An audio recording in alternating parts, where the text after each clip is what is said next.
Welcome and good morning, everyone. My name is Kim Leary, and I'm a Senior Vice President here at the Urban Institute. Before we begin, let me mention just a few housekeeping details for all of us. First, this event is being recorded, and it's also being live streamed to a virtual audience, and we welcome our virtual audience as well. This recording will be shared after the event. And if you would like to join the conversation with us today, please use Twitter, hashtag #LiveAtUrban, and hashtag ARPEquity. Now, it's my pleasure to introduce Sarah Rosen-Mortel. Sarah is the third president of the Urban Institute. Previously, she was also one of the founding officers at the Center for American Progress. And before making the move to think tanks, Sarah served as Deputy Assistant to the President for Economic Policy and as Deputy Director of the National Economic Council during the Clinton administration. Welcome, Sarah.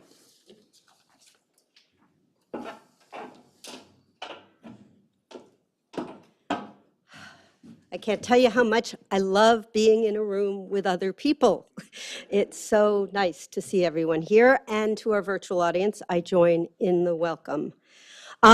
I'm going to do a couple words of thanks and a quick introduction. First of all, special thanks to our friends, colleagues, partners at Community Change for inviting us to help host this event with them. We're really enjoying the collaboration and look forward to more. Also, if you didn't grab it on the way inside, grab it on the way out. There is a copy of the really superb and detailed report put together by the White House ARP implementation team. Jean Sperling, who we'll see later, Clarence Wardell, Maya, and Aziz. Thank you all for your great work in pulling that together. And then finally, quick thanks to all of my colleagues at Urban who always make this hybrid reality seem seamless when it's an incredible amount of work. And I thank all of you for your patience doing both available to online audiences and people together is technology everyone is learning to do. I'm also enormously grateful to a number of friends and colleagues from the Biden administration who will join us this morning at different times, and especially to those who are really doing the work and who we're all here to learn from, the many community and grassroots leaders from across the United States.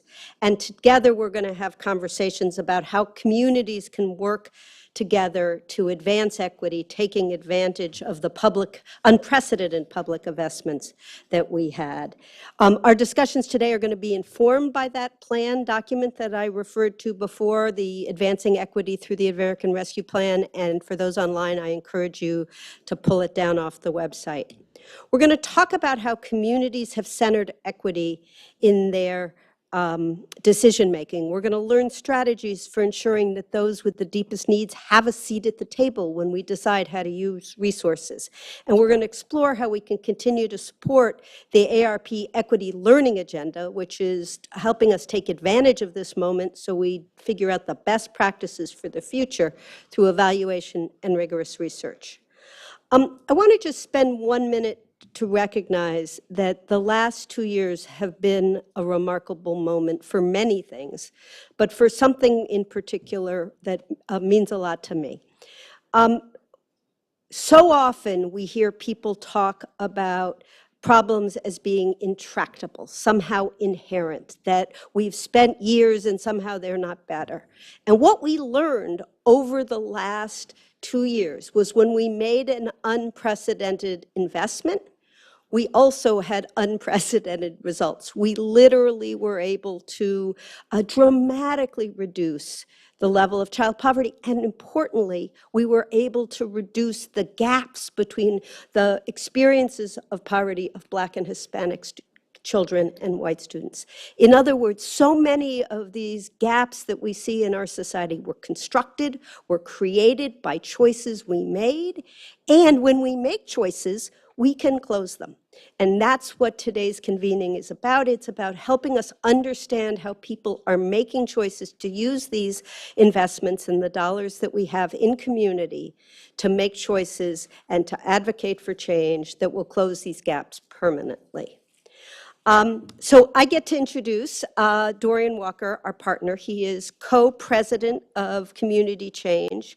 He is also a scholar, a thinker, a leader who leads an organization that is an organization to support organizing around this country to create better communities for those who have the least, and especially for communities of color. And he is a charismatic figure that is driving support to the organizations who are making change on the ground. So we're really thrilled to be working with Dorian. Please join me in welcoming him here today.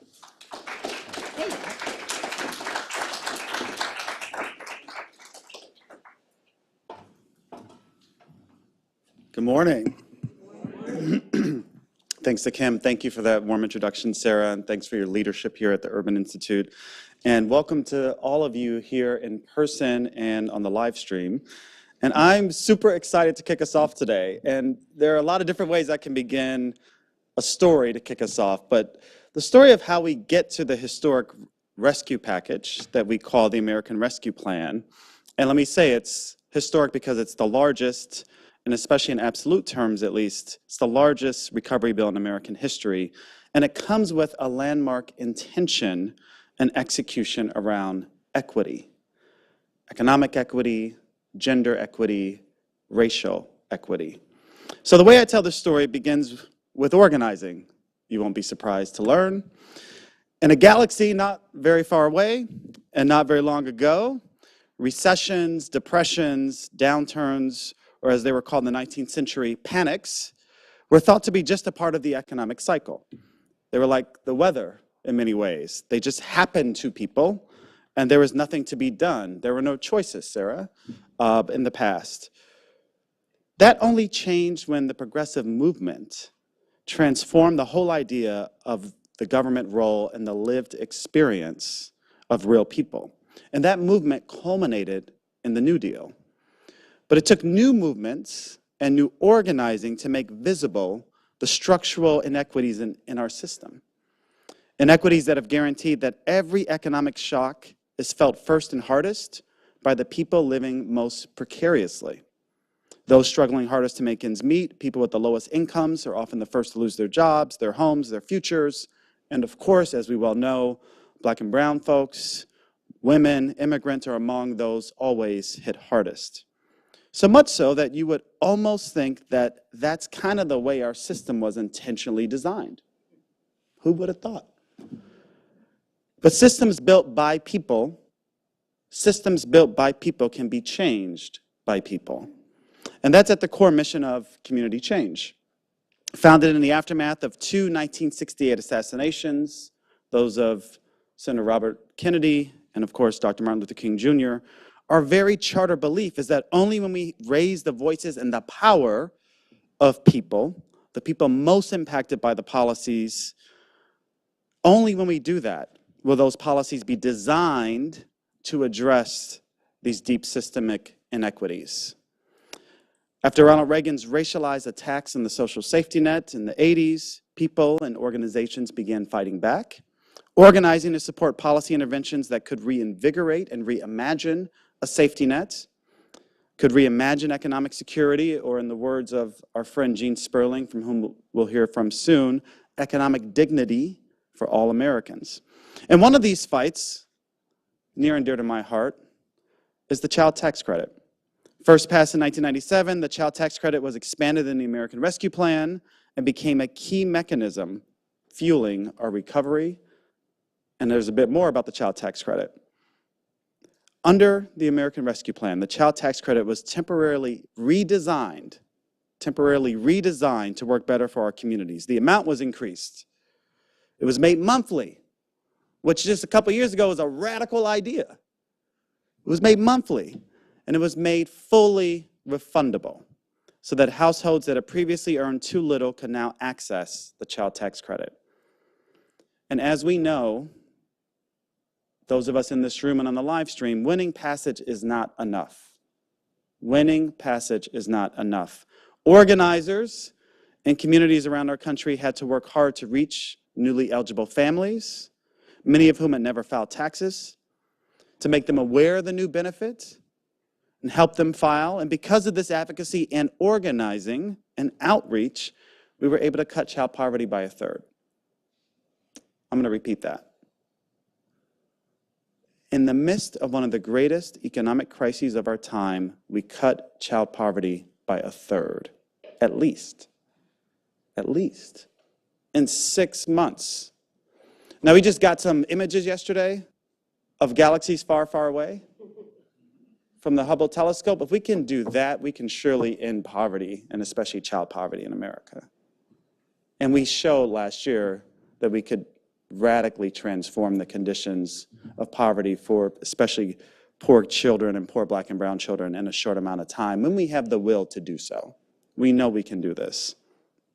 That's just one example of many that shows why organizing matters and how the rescue package was an equity-driven policy intervention in a truly historic way.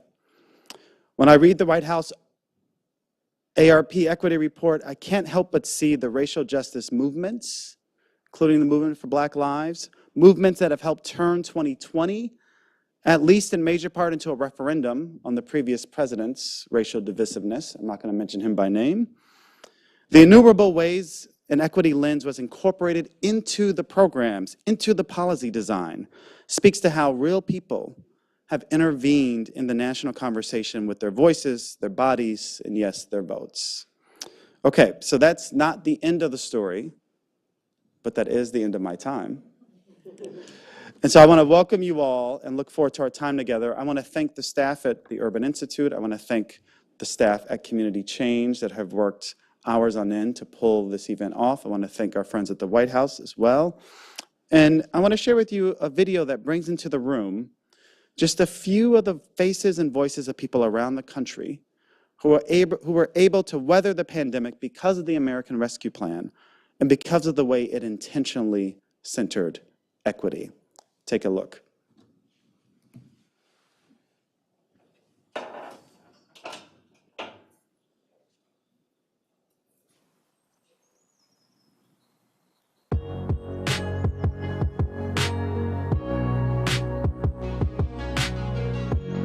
We want people out of poverty. We want people getting the help they need. We cannot expect our community to recover from COVID-19 if we do not invest into the root causes of housing insecurity, poverty, and mental illness. And this is the time to reimagine and rebuild.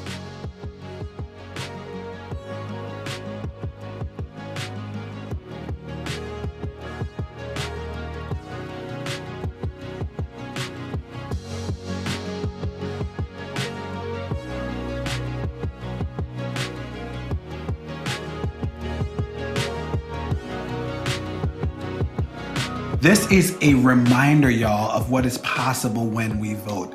Government can and must be responsive to our needs as a society. Government can and must be a force for good.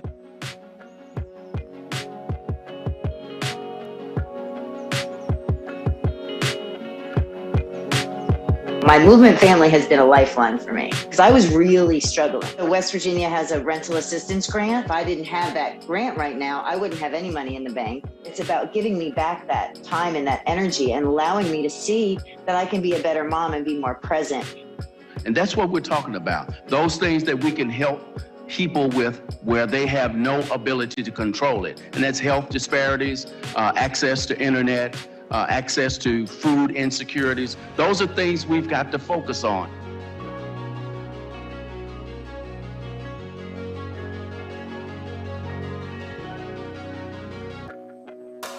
Having a little boost of financial security along with the unemployment has been really helpful. We've been able to repair a vehicle that has been, in and out of breaking down on us for years, and saving money. I mean, saving money is something we weren't ever really able to do. The child tax credit is kind of what saved us this tax season. Over the last 80 years or more, it might be difficult to think of a single piece of pre-pandemic legislation that's been more effective than the rescue plan at preventing poverty.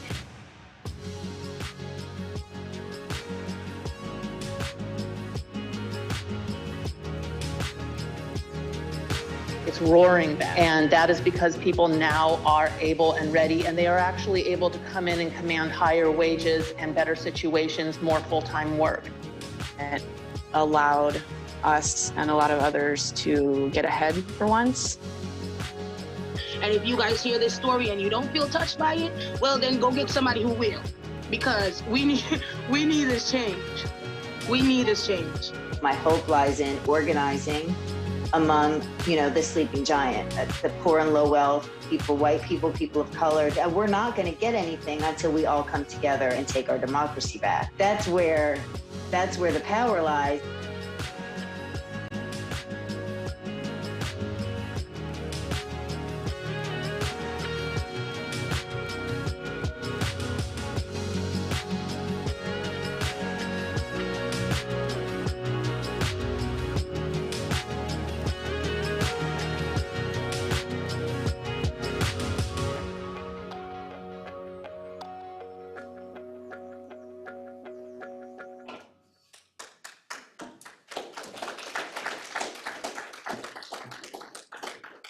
I know it's been a while since we've been in person, so our muscles have atrophied. It's okay to clap. It's okay to laugh. It's okay to do those things.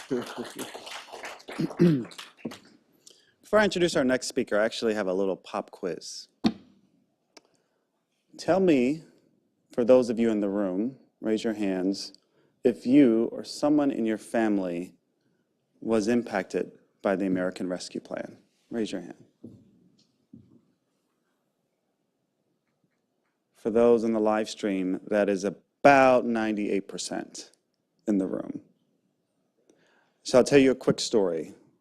The day the American Rescue Plan passed, I was so excited, especially around the child tax credit, because I am a policy nerd at heart.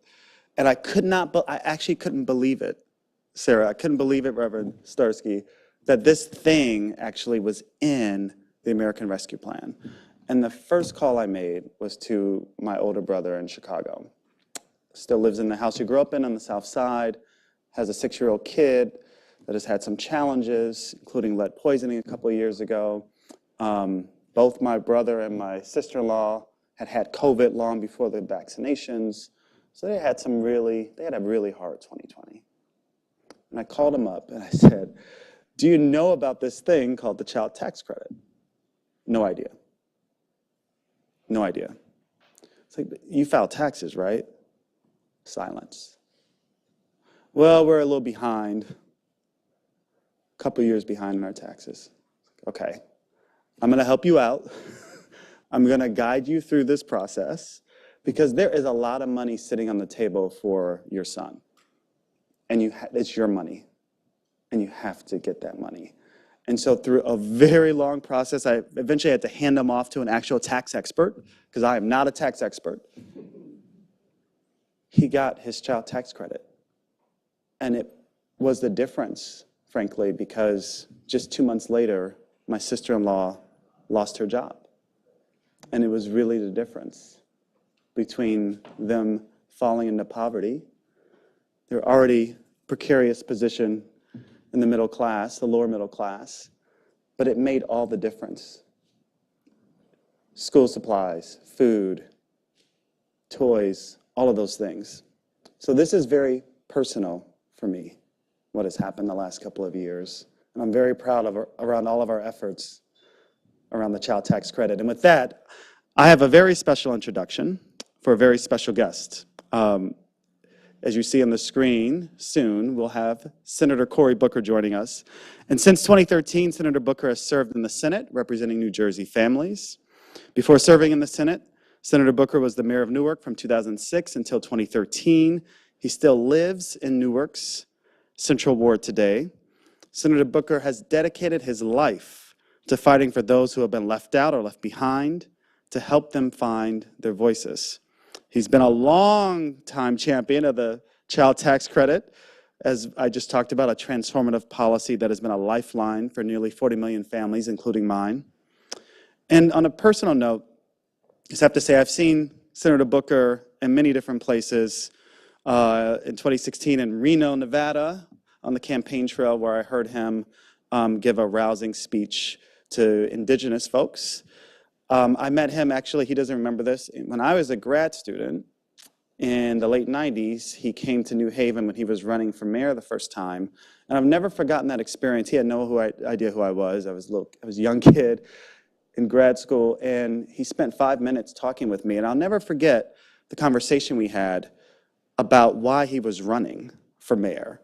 And I never forget it because he lost that race. He lost that race the first time. And it was an early lesson in how to be resilient in the face of political failures. And for so many of us right now who might be feeling some sense of that, I'm so proud to be able to welcome to the microphone and to the Zoom screen Senator Cory Booker, who is resilient, who is our champion, and who I like to call a friend. Senator Booker, the floor is yours, sir. I'm glad you called me a friend. I'm going to call you a brother because you are overly gracious to me. You are an inspiration. You source a lot of my spirit when we encounter each other. And your leadership with this organization, with this great organization, to me is hope embodied in action. So thank you for everything that you do. And I'll tell you this, this great organization, Community Change, and I are about the same age. We both began this organization, and me, some years after Martin Luther King was killed. I just am coming from Memphis. I was there with my chief of staff, who's also listening in on this Zoom. And we had this profound experience where we went to the Lorraine Motel, and the folks who now run the museum there gave me a tour that I didn't get the first time I was there, which actually they took me up on the balcony where King was shot. And I have to be frank with you, I was never alive when Martin Luther King was. But when I stood on that balcony, I was overcome with emotion and couldn't get words out.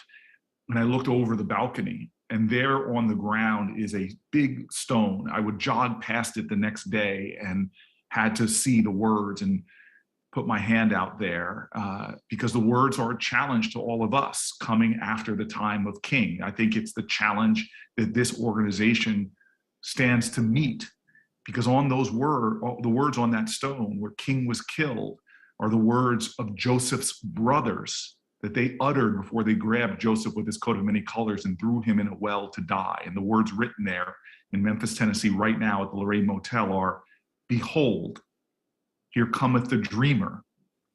Let us slay him and see what becomes of his dream." We are all now engaged in the generation that is fighting this arduous, difficult, long, daily battle of work and sacrifice and service and helping and healing to make real on the promise of America, to make real the dream. It is not one of those battles that is won in a day or a moment or even a year. It is something that we have to commit ourselves to, as King did and so many of that movement.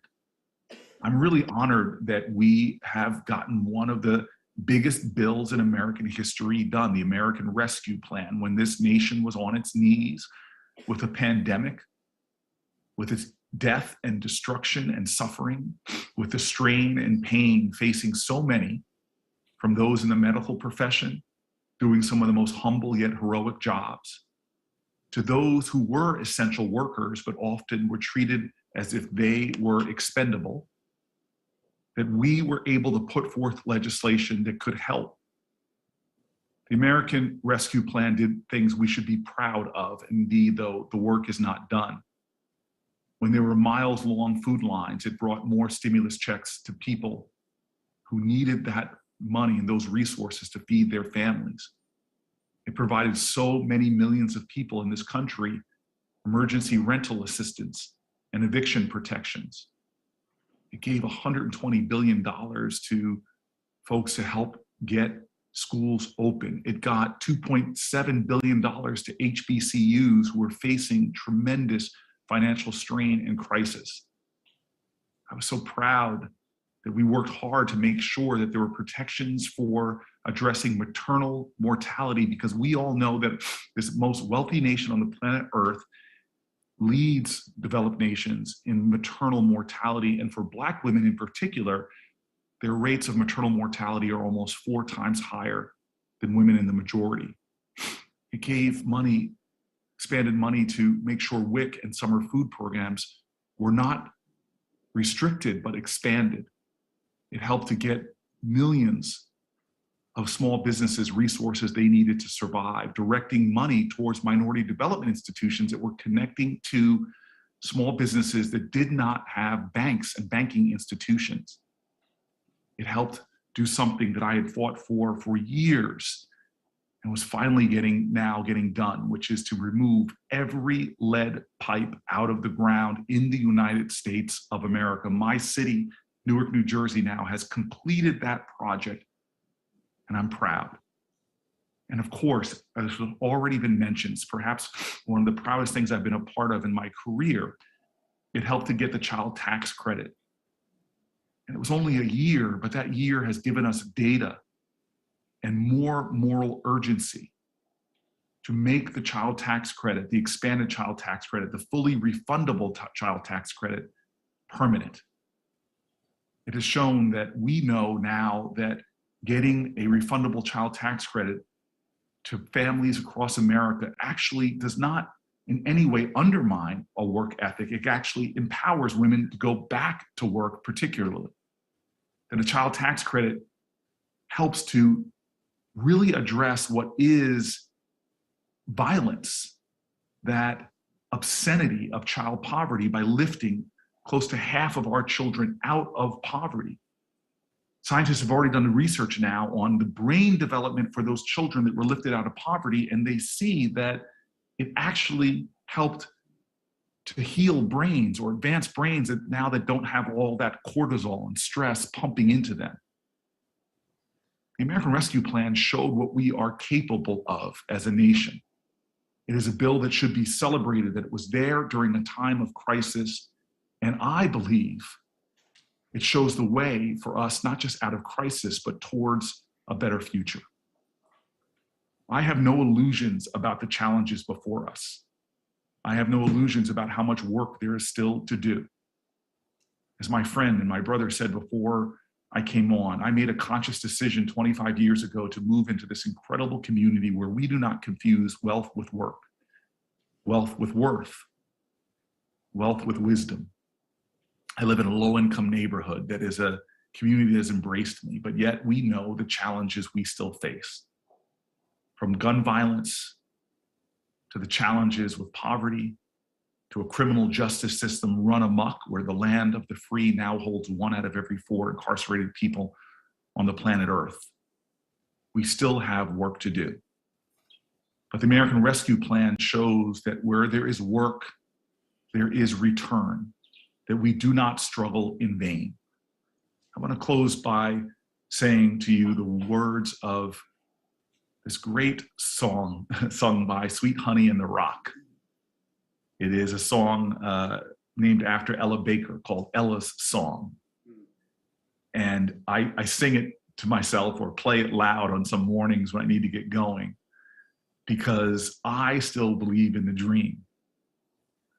I still believe that we in this generation can answer that call, what will become of the dream? I will never surrender to cynicism. I believe that hope is the active conviction that despair will never have the last word. And so I play Sweet Honey in the Rock some mornings. And their refrain from that song is simply, we who believe in freedom cannot rest. We who believe in freedom cannot rest until it's won. Thank you all for your indefatigable, tireless, relentless, unyielding, invincible hope and work and service. I believe still that we will make it to the promised land here in the United States of America. Thank you, and God bless you.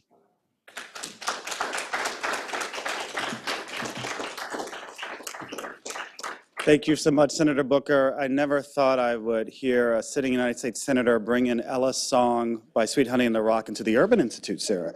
So thank you, sir. Thank you for your leadership. Thank you for being our champion in the Senate. Our next speaker, and I have the great pleasure of introducing him, is our dear friend Gene Sperling. Jean is the White House American Rescue Plan Coordinator and Senior Advisor to the President. Previously, he served as the Director of the National Economic Council and National Economic Advisor to both President Obama and President Clinton, and he is the only person to hold that position for 2 presidents. Jean has made a point to center equity throughout his decades-long career in Washington. And most recently, Jean and the entire American Rescue Plan implementation team have worked hand in hand with stakeholders, both inside and outside government, in DC and around the country to prioritize equity while bringing the rescue plan to life.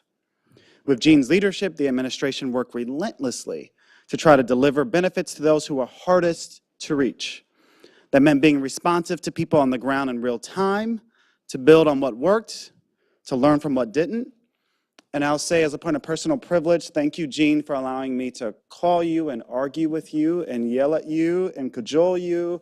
And I'll say Jean is the embodiment of what collaborative governance looks like, of being responsive to outside pressure, whether it's around the website for the CTC at the IRS or anything else. And he will give it right back to you, by the way.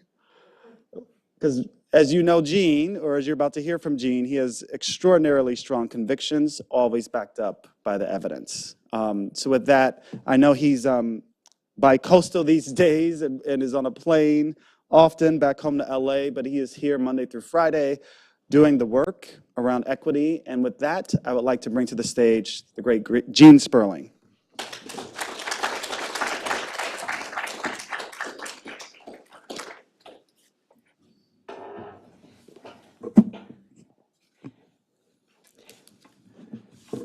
Well, thank you so much, Dorian, and to Sarah. This is the full American Rescue Plan Equity Report. We've tried to do executive summaries, so you didn't have to read 295 pages. But I cannot thank enough the people on our team who worked so hard to actually get this document out and show how seriously we took the executive order and command from our president, that we would focus on equity, not just overall in the legislation, not just overall in policy, but on implementation from day one. And I have to particularly thank Maya Jakimowicz and Aziz Sandhu for their really strong work on this document. But I need to single out Clarence Wardell, who is our Chief Equity Officer. Without his leadership, without his, much, nicer, constant, cool disposition, but driving to get the work done at all time. Without Clarence, without his leadership as our Chief Equity and Data Officer, we would not have this document and this analysis, which we think is not a final document. We did this now to be part of the conversation, to get more of the feedback that Dorian was referring to. So, so thank you so much. I know Community Change and Urban Institute. Oh, and of course, I have to thank Sarah Rosenwortel, who has worked with me for a few decades now. We worked in the White House together. Whatever the formal hierarchy was, I promise you, even before she was, the CEO or president, we all worked for Sarah. What she's done here, what she did in her time at the White House at Center for American Progress has just been extraordinary, really, truly inspiring leader and manager for now, 2-3 decades, extraordinary. And Dorian, I'm going to talk a little bit more about what you mentioned too, the role that you in Community Change played, and just the overall attitude, as you said, the collaboration and about to get the implementation done. So I know that beyond this report, Community Change and Urban Institute are inspired, yes, by a more similar, central, deeper belief a central goal, a central measure, that the central criteria for judging our overall economic policy is whether it does indeed allow people to be able to support their loved ones with dignity, pursue their sense of purpose and potential with dignity, and work not with humiliation or domination, but with purpose and respect. And that is our test. Beyond all the metrics we must look at, we know that is the test that guides whether we are succeeding or failing and what our aspiration should be. I think we know that not everyone recovers in a normal recovery, and that a rising tide does not automatically and does not usually lift all boats, that accomplishing that goal only comes with specific design and intention for recovery that is equitable, that promotes dignity with a sense of purpose.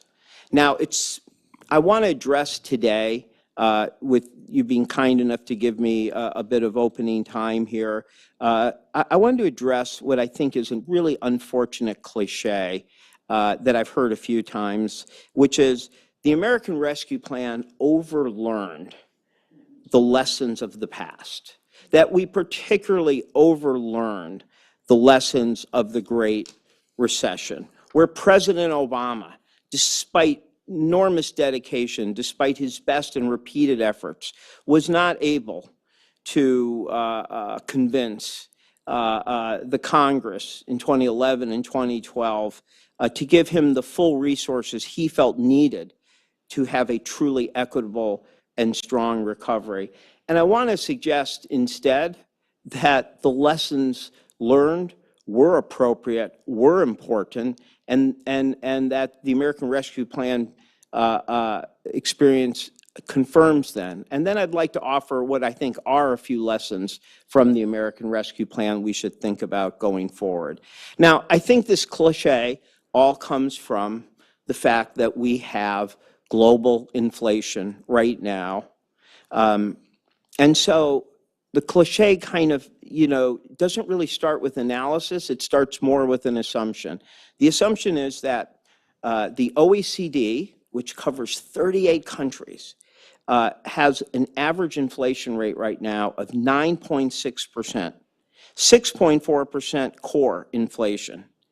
And yet there is a suggestion from anybody who thought from a fiscal perspective that the American Rescue Plan was incrementally larger than they thought it should be, that somehow that increment could possibly or conceivably be responsible for what is clearly a global phenomenon started due to the global pandemic and unprecedented shutting down and starting up of the global economy and all of the supply and constraint issues that led to, with on top of it, an unthinkable war that has led to roiled global energy markets, lifted gas prices dramatically in the United States and across the board. If you think about it, somebody making that argument is somehow suggesting that not only that if the American Rescue Plan either caused it or that somehow we would have been the one and only country in the world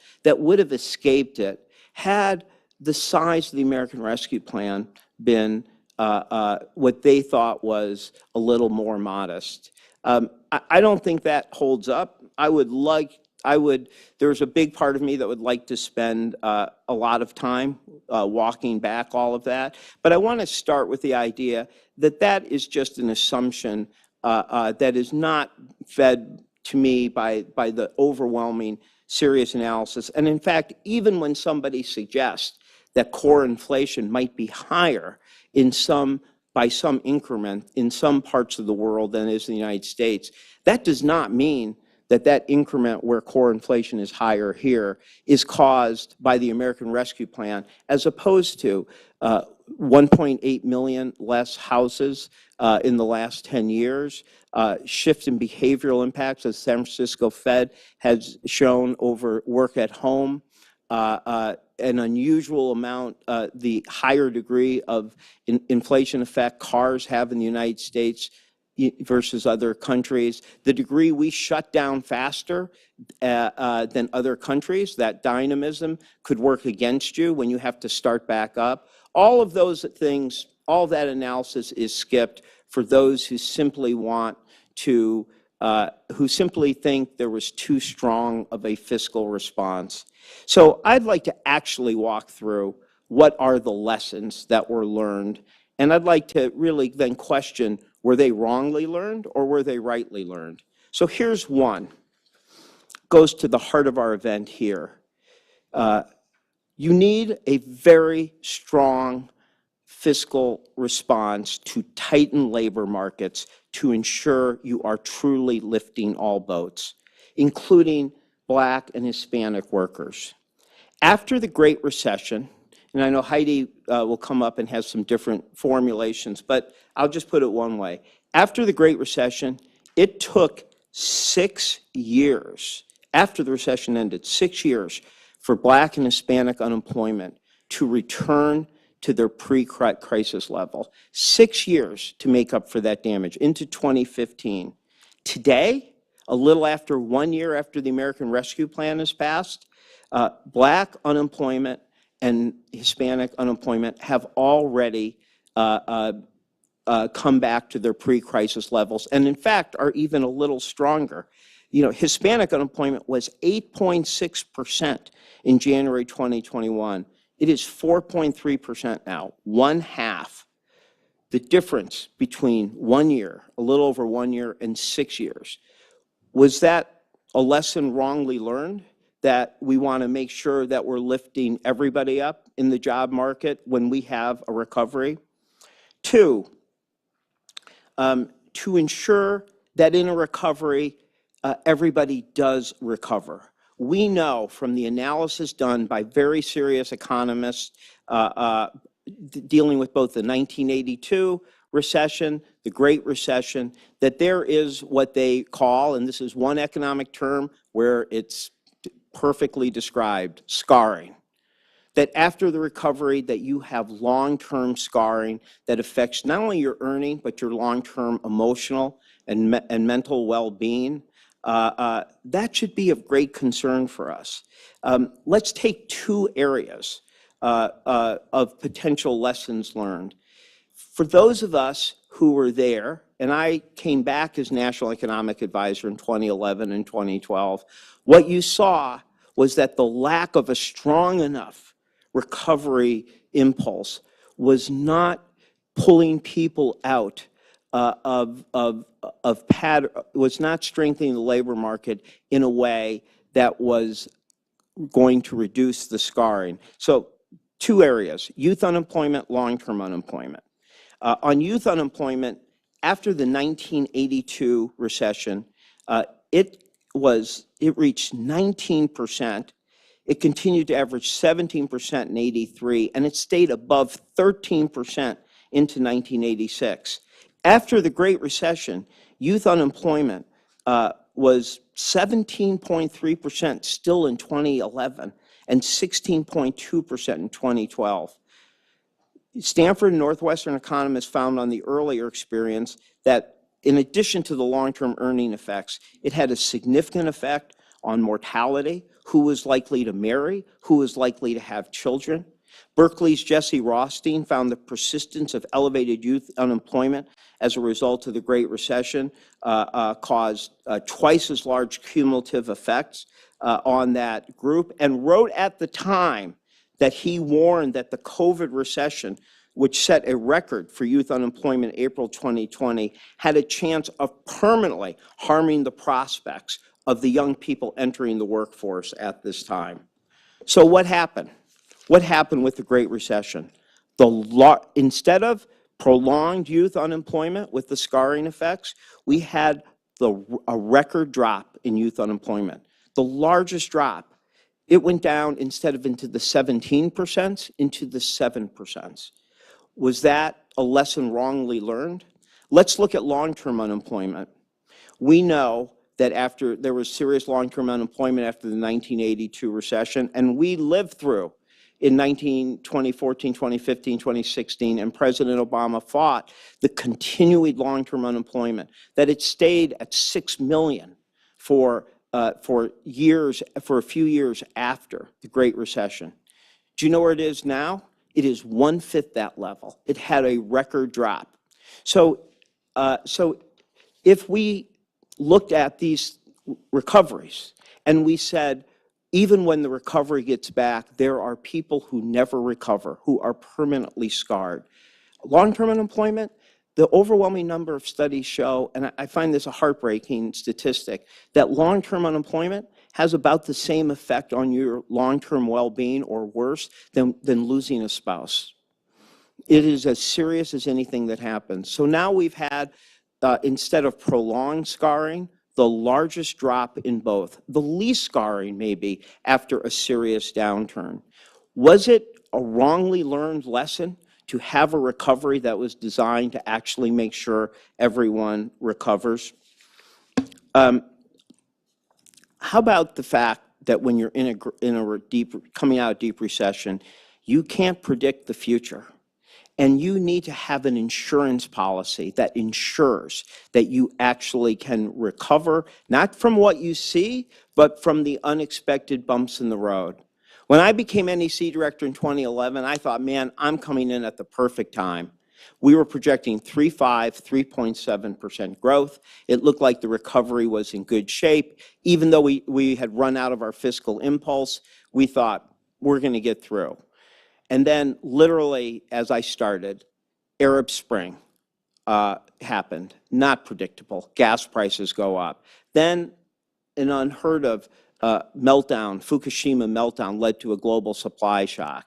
Then we had a debt crisis, you all remember, where consumer confidence was hit as bad as it had been since Pearl Harbor. And what happened in that growth? Instead of being 3.7%, it wasn't even 2%.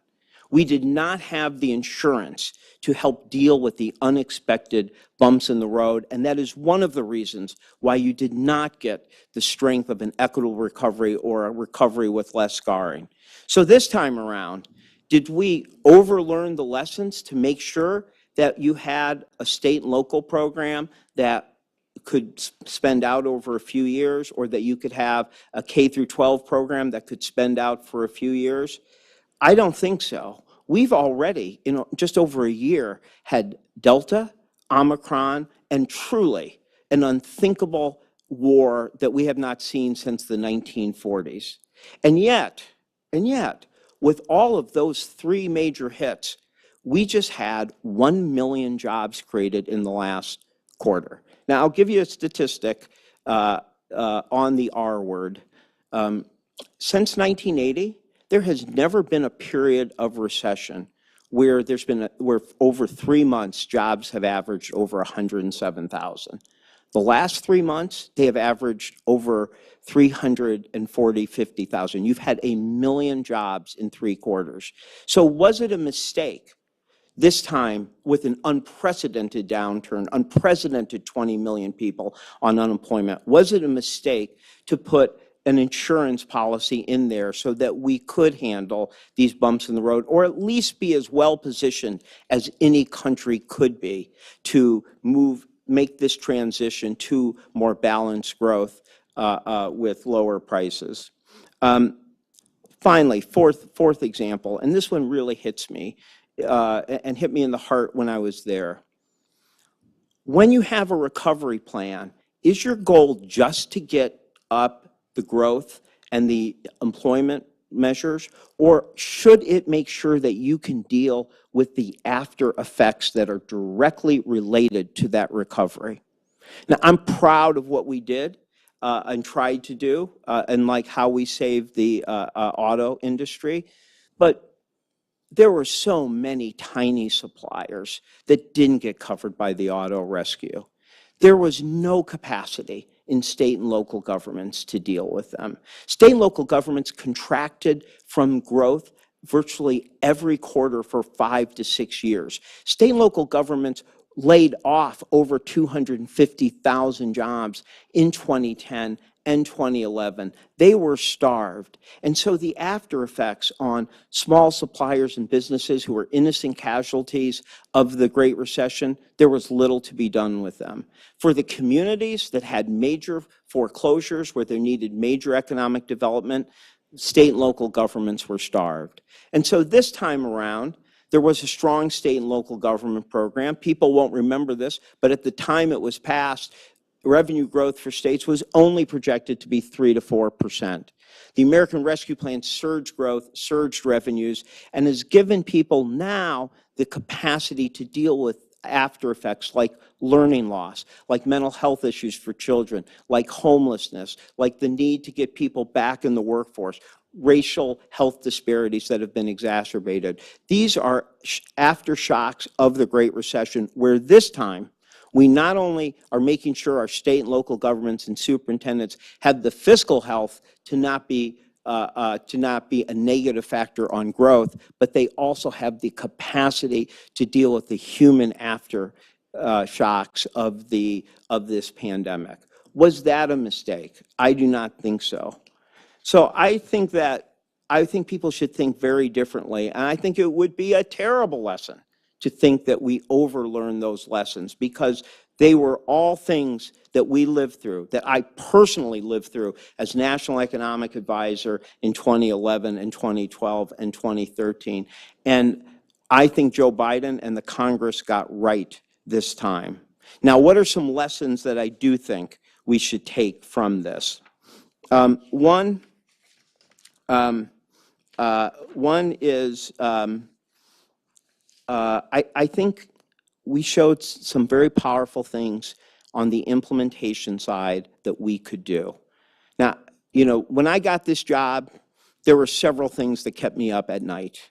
I think the two that kept me up the most at night were the child tax credit, emergency rental assistance, for good reasons. One, they hit my heart. A person being thrown out of their house with their children, I find to be one of the most excruciating and heartbreaking things imaginable. Could we have a plan to prevent that? Could we get what Dorian talked about, the child tax credit, monthly, that could help reduce poverty, not just yearly, but on a monthly level? Never been done before. Both of those had significant implementation risk. Indeed, on the child tax credit, experiments with an advanced earned income tax credit had not gone well before. And now we were going to promise that we would deliver each and every month to 61 million people. Talk about we're being worried about an ACA website moment. I mean, my fear that, you know, we would just find out 20 million checks went to the wrong place. Our team, because we cared so much about it, we did 3 times a week meetings with the great team at Treasury Tax Policy. They then met every time with IRS. We worked constantly to do things.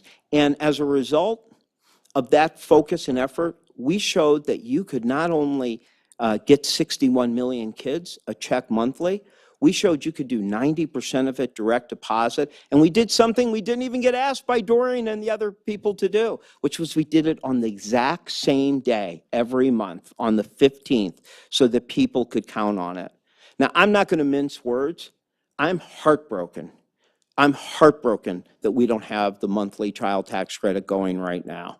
I can't pretend anything else after seeing that success. But do not underestimate the fact that we have now proven to the world that it can be done, that you can lower child poverty on a monthly basis, that you can reduce the amount that people need to go to predatory lending, and that we can implement it. That is an amazing progressive accomplishment. Secondly, the emergency rental assistance. I mean, talk about getting a tough hand. I always tell people it's the most frustrating, exacerbating, slow, rewarding, profound, and fast program. It's all those things at the same time for one reason. We never had a national policy for eviction prevention, and we never had a national infrastructure to implement it. And the idea that we were supposed to do this in a decentralized way, in 450 different states, cities, counties, just started up, was just as scary of an implementation task as we had. And we knew in April that the pace we were at was way too slow, historic, but way too slow, and that we were in a race with time. When that eviction moratorium lifted, we had been told by Matt Desmond, all the experts, that there could be an eviction tsunami. There would be so much pent-up demand to evict after a year of moratorium. We had to win that race with time. I did not know how well we would do, but we threw everything at it, and we worked so hard to listen to what we were hearing. And I'll say a little word about that in a second. But the point I want to make is that the eviction, the ERA, the emergency rental assistance, far from perfect. At the tree level, there were so many things we could have done better. It's going to be painful stories of people who fell through the cracks. But it is really important for everybody here to understand that at the forest level, this is an enormous progressive accomplishment of implementation and policy. For the first time in the history of our country, never before after the Great Depression, the Great Society, we have shown that you can have a national policy and a national infrastructure to reduce preventions. What happened to that tsunami? Not only did you not have evictions double or triple, but because of the eviction of the emergency rental assistance going out, because of the reforms that were done that we helped push on court diversion and other reforms that we need to keep pushing on, it didn't even return to historic levels. We are 8 months out, and eviction filings are still 30% below historic levels. Now, again, a million problems at the trees that we should fix, but don't lose, for those of you who pushed it, for Maxine Water, for Sherrod Brown, for Diane Yentl, for all the groups that pushed this. You pushed a historic success. We showed it could be done. Now we can show how it can be done better. This takes me to another positive lesson that Dorian spoke to that I want to hit, and then I will try to get off this stage for you, which was we really saw the advocacy community as a feedback loop, not an adversary, or not just someone to engage in an outreach strategy with. There's an expression by a boxer that goes something like, you know, my opponents come at me with all this strategy, I just hit them in the face.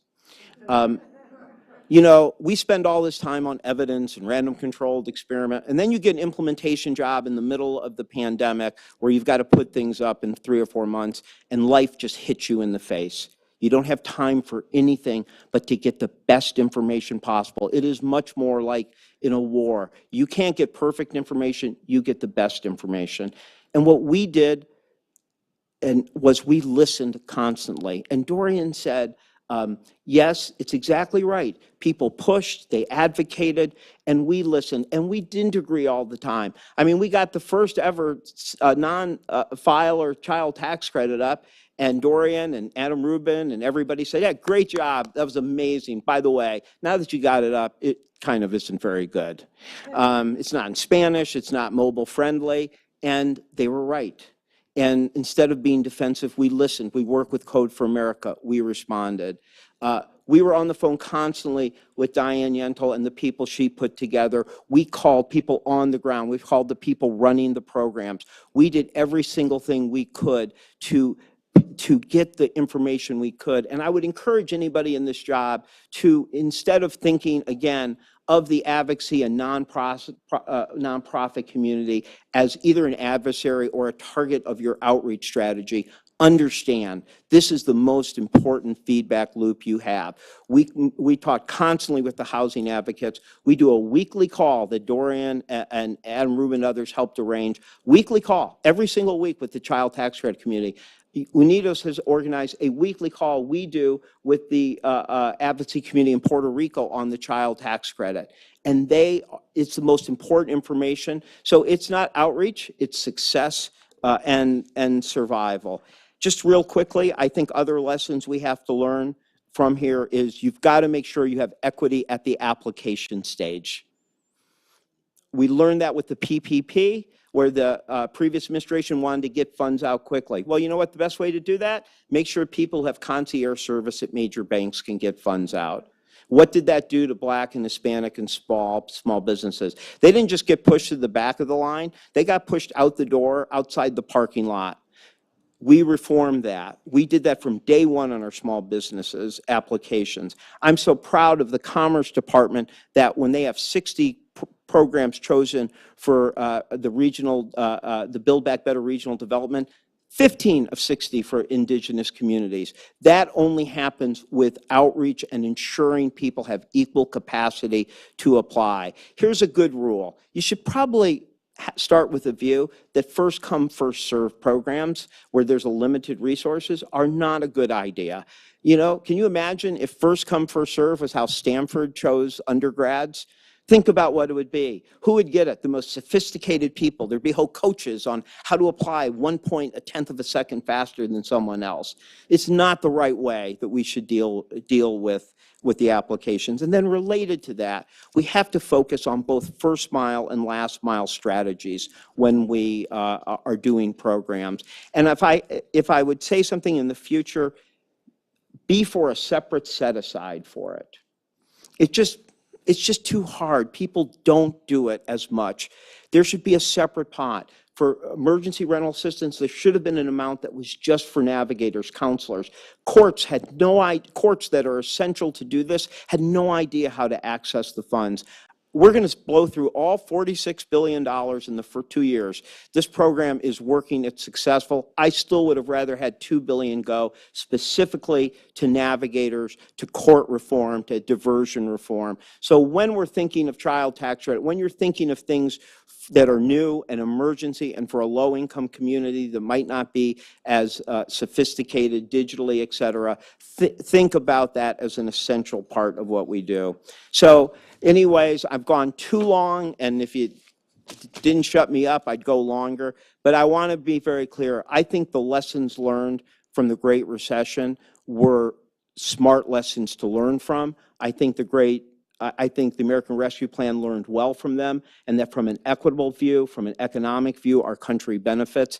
And the real thing to do is figure out these new lessons and make sure we're learning well from them. And with that, thank you very, very much for having me.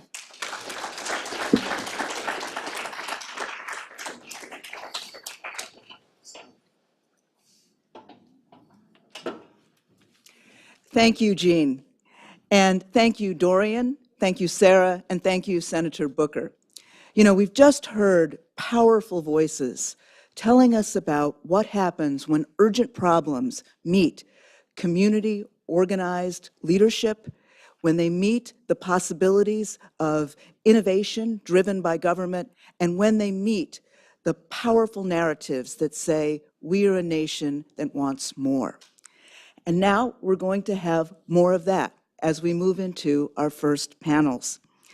So our first panel gets into some more of the detail and architecture of how equity can be advanced and has been through the American Rescue Plan.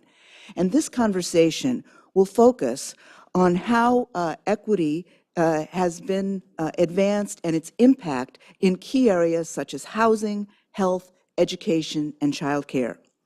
You've already heard a brief introduction from Jean about Dr. Clarence Wardell, who is the Chief Data and Equity Officer with the White House American Rescue Plan team, and also a Senior Advisor for Policy Implementation and Delivery with the Domestic Policy Council. I should also say that he was my office mate during the year I spent in the Biden White House working on the Equity EO, and a great office mate he was. And before the Biden administration, Clarence was Vice President for Solutions at Results for America, where he supported the Bloomberg Philanthropies What Works Cities initiatives. And previously, he was also during a presidential innovation fellow during the Obama White House, where he co-led the White House Police Data Initiative. So please join me in welcoming our first panel and Clarence to the stage.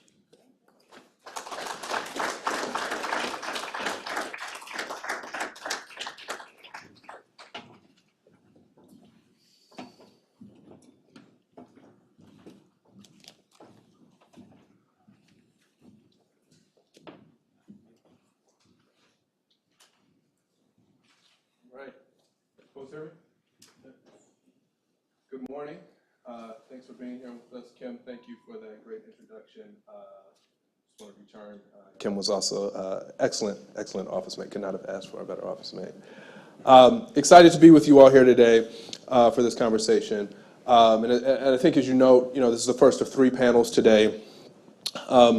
And I will just, and hopefully you all can grab a copy of it, and I'm sure you all did the prerequisite reading of the report.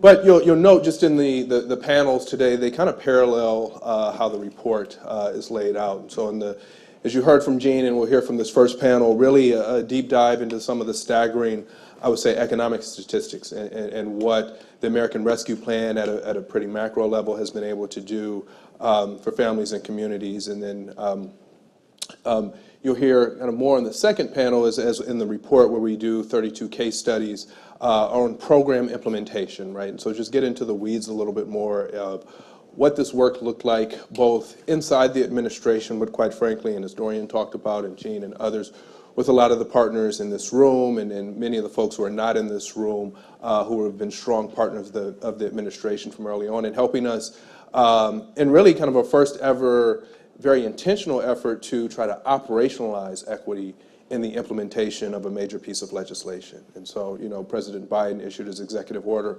on day one, which really set the course for the administration, but it was new work for the federal government. It is ongoing work. We're still learning. And so, this is by no means like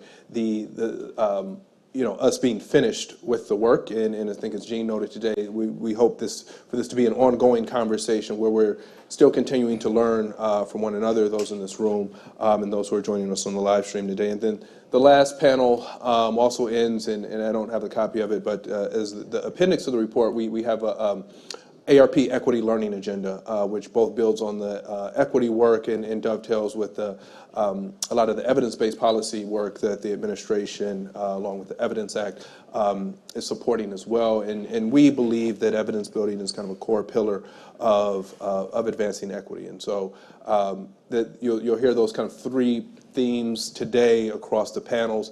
But I'm really excited for this panel, joined by 4 great panelists today to provide additional context in the big picture on the American Rescue Plan and how we've been able to advance the most equitable recovery that this country has seen.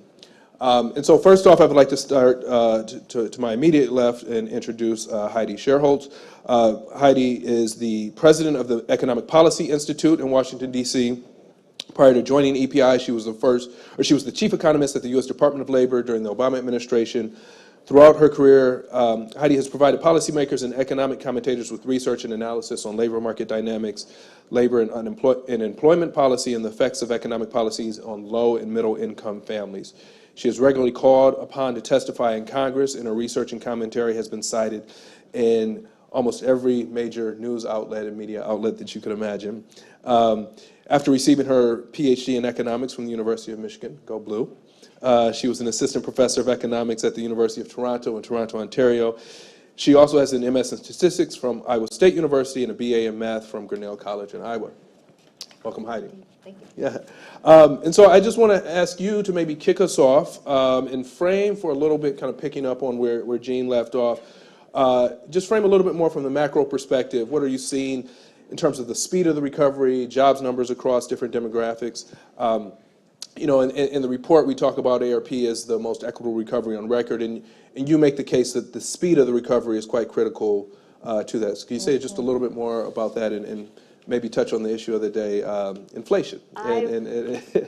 Yes, I would be happy to, and thank you so much, Clarence. It's a real honor to be a part of such a crucial discussion. So when the pandemic hit, we lost more jobs in March and April of 2020 than we lost in the entire Great Recession and financial crisis of 2008, 2009. It took a decade to recover from that. So I was really panicked that we would be facing an even longer road to recovery, and that would have been incredibly devastating to equity, and here's why.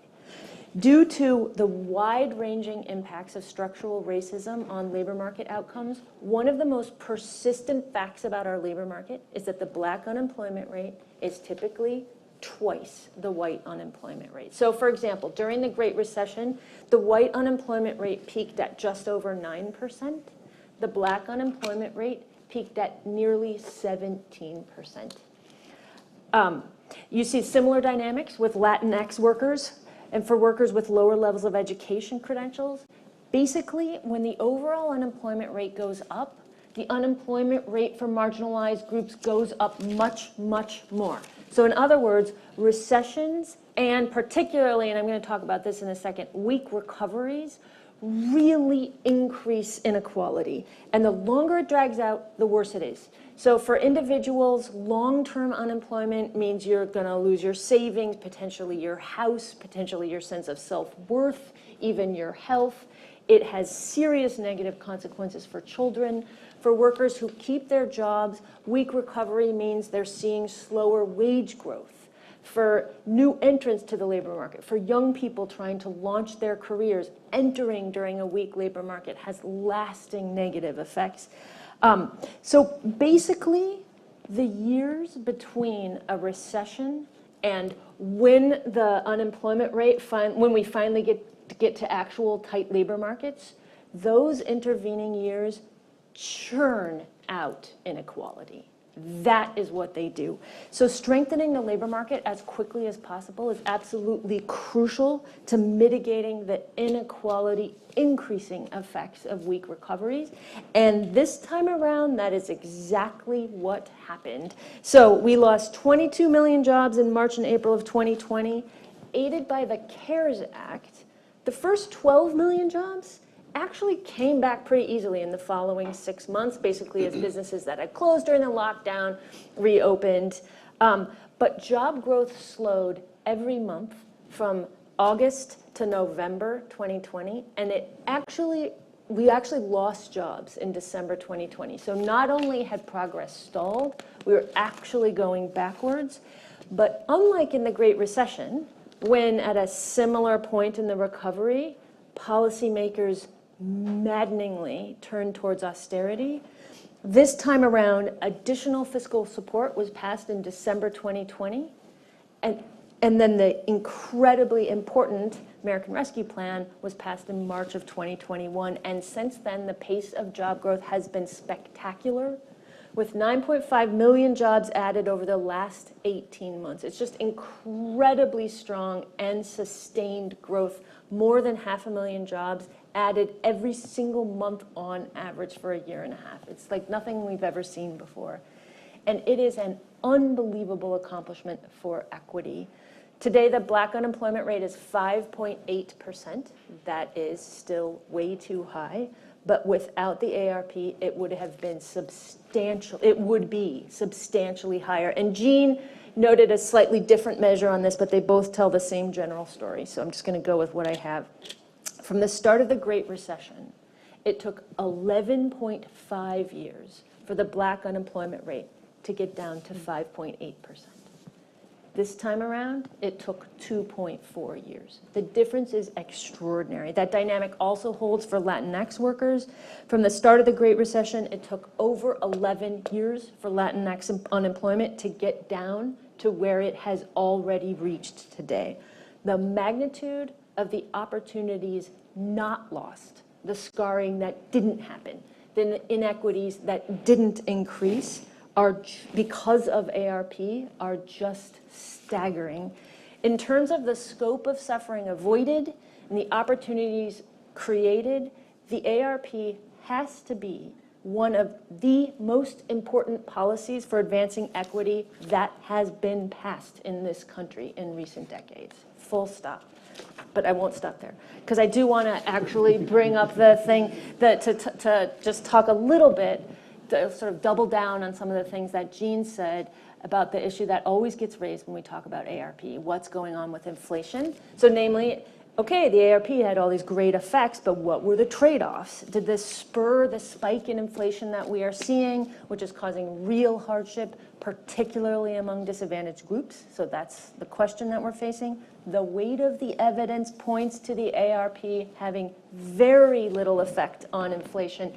And just to give you an idea of what I mean by very little, Moody's Analytics estimates that just 0.1 of the 8.6% increase in inflation over the last year can be attributed to ARP. And regardless of the actual number, the point is that it is a very small fraction.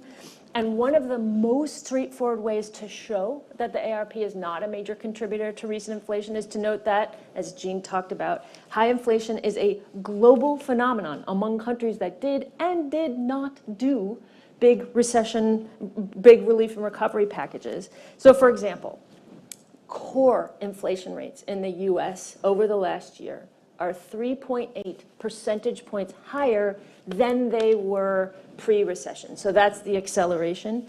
If you look at the average of all other OECD countries, taking out Turkey because they're a big outlier right now, that increase was 3.5 percentage points. So slightly lower than what you're seeing in the US, but roughly in line. And if you take this analysis one step further in rigor and compare the acceleration inflation amongst OECD countries to the actual size of the fiscal policy response to the pandemic in those OECD countries, you find no significant correlation. So basically, everyone saw a big spike in inflation, regardless of what kinds of fiscal policies they did to fight the COVID recession. And I think it's really worth noting that without the strong jobs recovery created by the ARP, the burst of inflation that we are seeing would be much more damaging to working families. I mean, imagine the hardship we would be facing, if we had this burst of inflation, but with millions more people, disproportionately Black and brown workers, out of work today. So we need to put this notion that our relief and recovery package sparked our high inflation to rest, if only because if it is wrongly believed that our relief and recovery packages sparked the inflation this time around, it will have enormous equity consequences for fighting future recessions, because it will mean we will be less able to do relief and recovery at the scale that is required to have the strong recovery that is so important for equity. And with that, I'll actually stop. All right. Thank you so much, Heidi. And so to Heidi's left, we're just a little bit of a different perspective on one of the other issues of the day and one of the other more salient conversations when it comes to the pandemic and the recovery, K through 12 education. We're joined by Thomas Tock, who Thomas is the Director of Future Ed, an independent policy center at Georgetown University's McCourt School of Public Policy.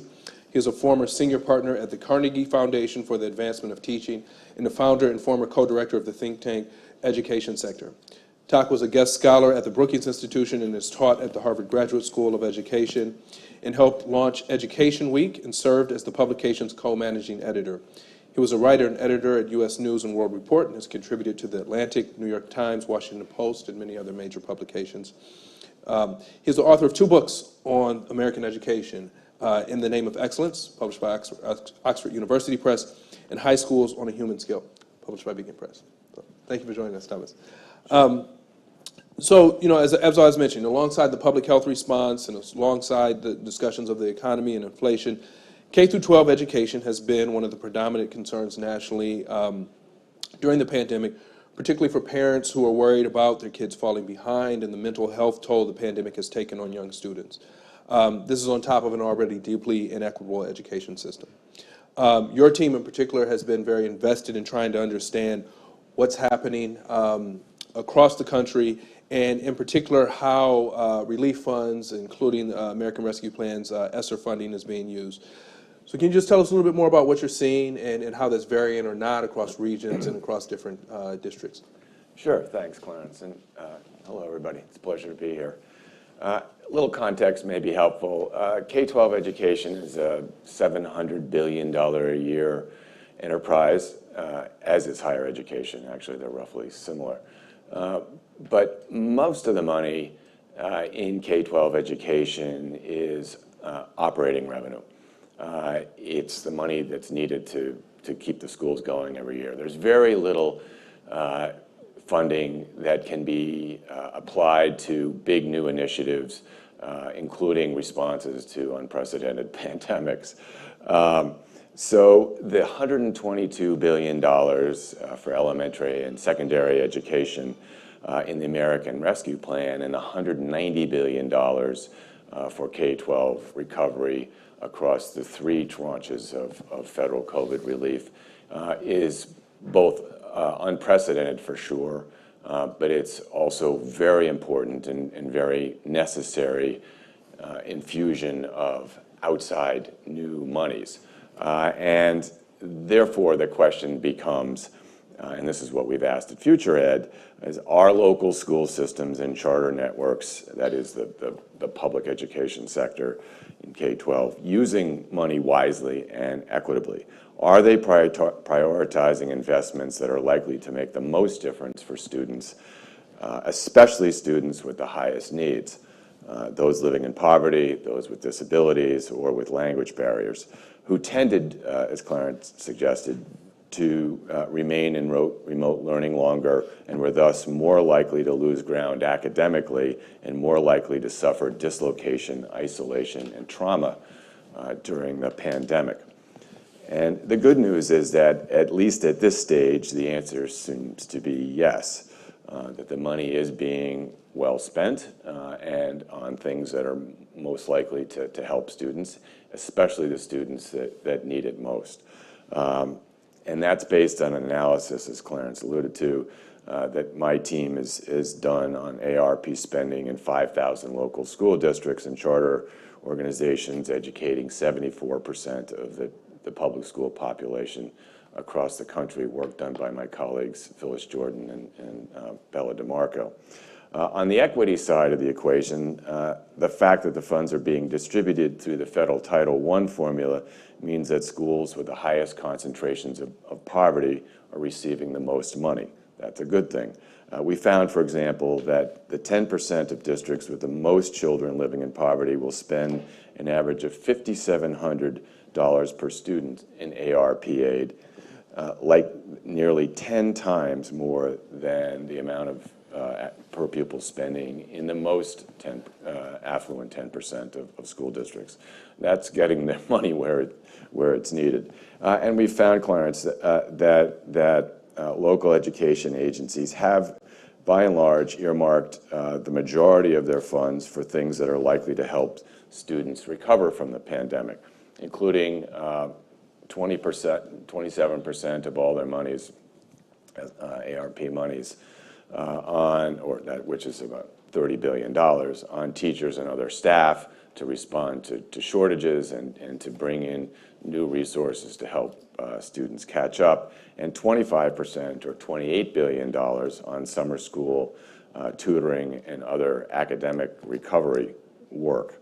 And also, they are addressing the dislocation and the isolation and the trauma that many students have experienced over the last several years. More than a third of school districts and charters plan to bring mental health professionals into schools. Nearly a third plan to spend monies on social emotional learning programs, curriculum, and training. And when you add mental health staffing, we estimate into the mix, we estimate that schools will spend some $9.5 billion to address students' social emotional needs. If there is a faint silver lining in the pandemic in education, it is that, in fact, it has helped many policymakers see the important relationship between student mental health and academic performance. Ironically, for years in education, educators interacted very little with social psychologists and others who have been studying the social and emotional needs of students. These two sectors operated in silos, and only in recent years, and now catalyzed by the pandemic and the availability of resources to respond, and the urgency to respond to the pandemic, to the two sides of the equation, the academic and the social emotional sides. We see these two sectors of experts and researchers beginning to work more closely together, and it's very encouraging. It's too bad it took a pandemic and all the suffering and loss to get us to that point. So that's a couple of high-level observations, Clarence. Happy to talk in more detail if people would like. Thank you, Thomas. To Thomas's left, we are joined by Mike Kunzel, who is the Director of Macroeconomic Analysis at the Roosevelt Institute, where he focuses on full employment, inequality, and the role of public power in a democracy. He is the author of the recent book, Freedom from the Market, and a co-author with Joseph Stiglitz of Rewriting the Rules of the American Economy. A former financial engineer, his writing has been featured in the New York Times, Washington Post, and more. And a sought-after commentator on the U.S. economy, he has also appeared on CNN, CBS Sunday Morning, including, I think, this past Sunday, and Planet Money and elsewhere. Thank you for joining us, Mike. You've talked about some of the lessons that ARP has taught us and the conventional wisdom that has shifted as a result of some of the implementation and policy successes. Can you say a little bit more about what you see as major shifts and what that means for the ability of policy to advance equity in the future? Yes, absolutely. So can you hear me? Thank you for having me here to discuss the American Rescue Plan. While we're discussing all the ARP's initiatives that created a stronger, more equitable recovery, it's also worth reflecting on the difference it made in how we approach policy itself. If we were in a room like this, a Washington, D.C. economic policy conference in the mid-2010s, say after the Great Recession but before the pandemic, people on a panel might be saying one or more of the following three things. One, recessions are going to be longer and costlier going forward, and it would be difficult to change this. Two, our labor market has lost its energy, its dynamism, both because of cultural and long-term structural forces. And three, economic problems like poverty couldn't simply be solved by straightforward actions like giving people money. I should clarify, I wouldn't have been saying any of this, but these three ideas would have been the conventional wisdom of the period. And over the last 18 months, this entire conventional wisdom was overturned by the success of the American Rescue Plan.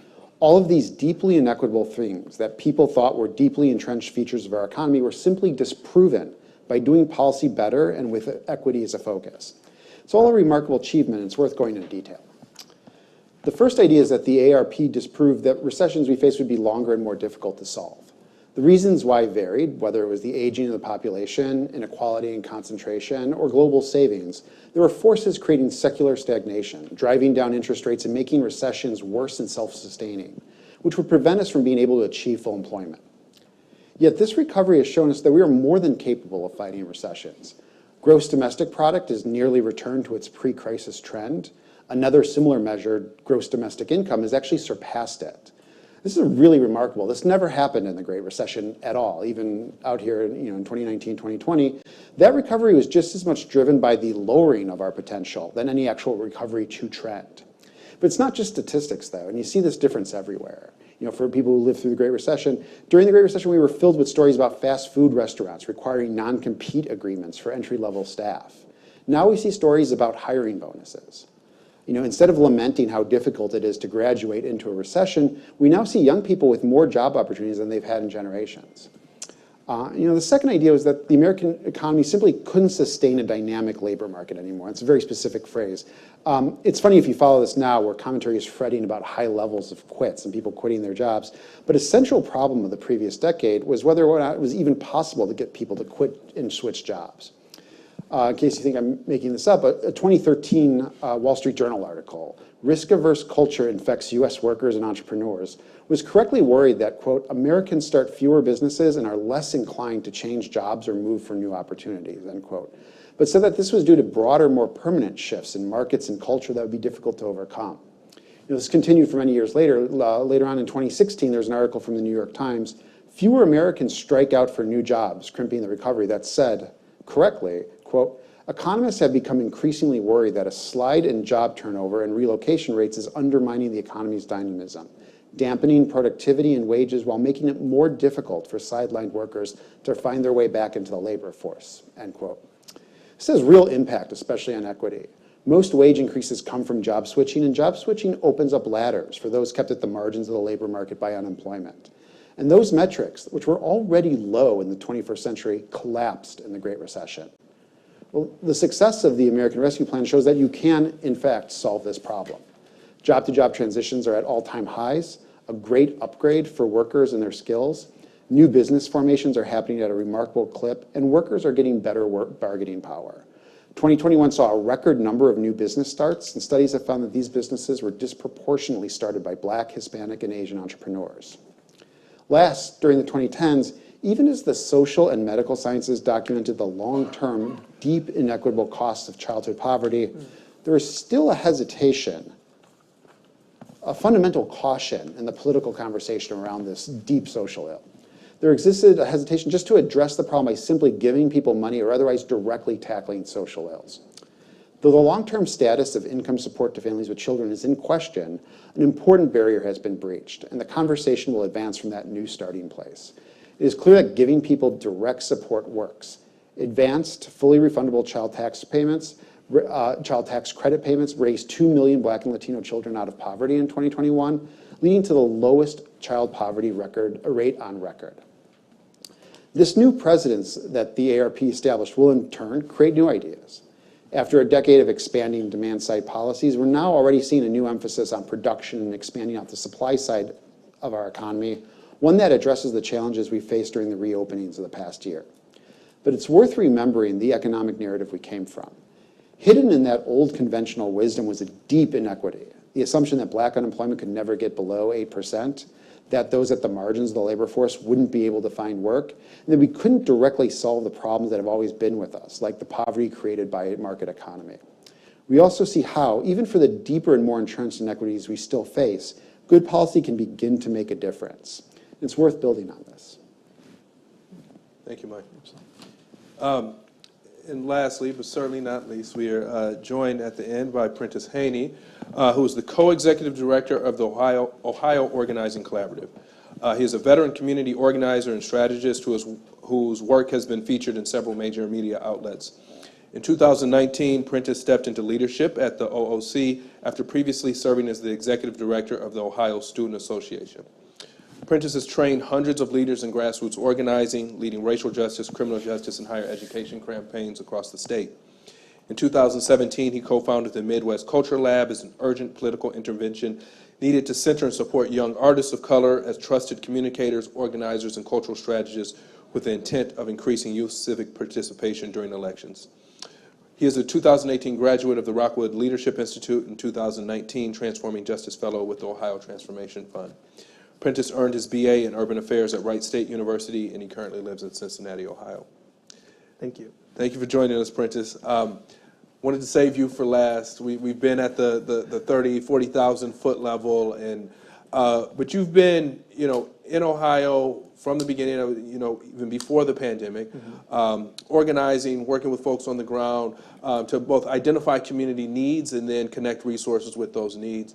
Can you just give us a little insight into what that work has looked like and what these resources have looked like for the communities that you work with in Ohio? Absolutely.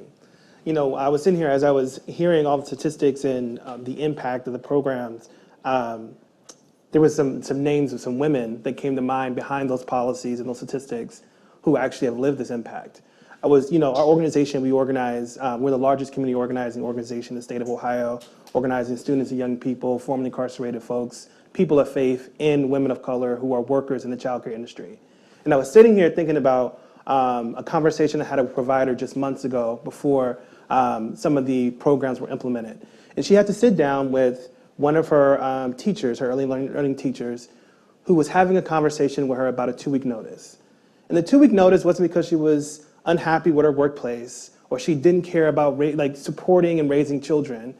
She was a mother of a kid, and she had just got a $1 raise from $11 to $12.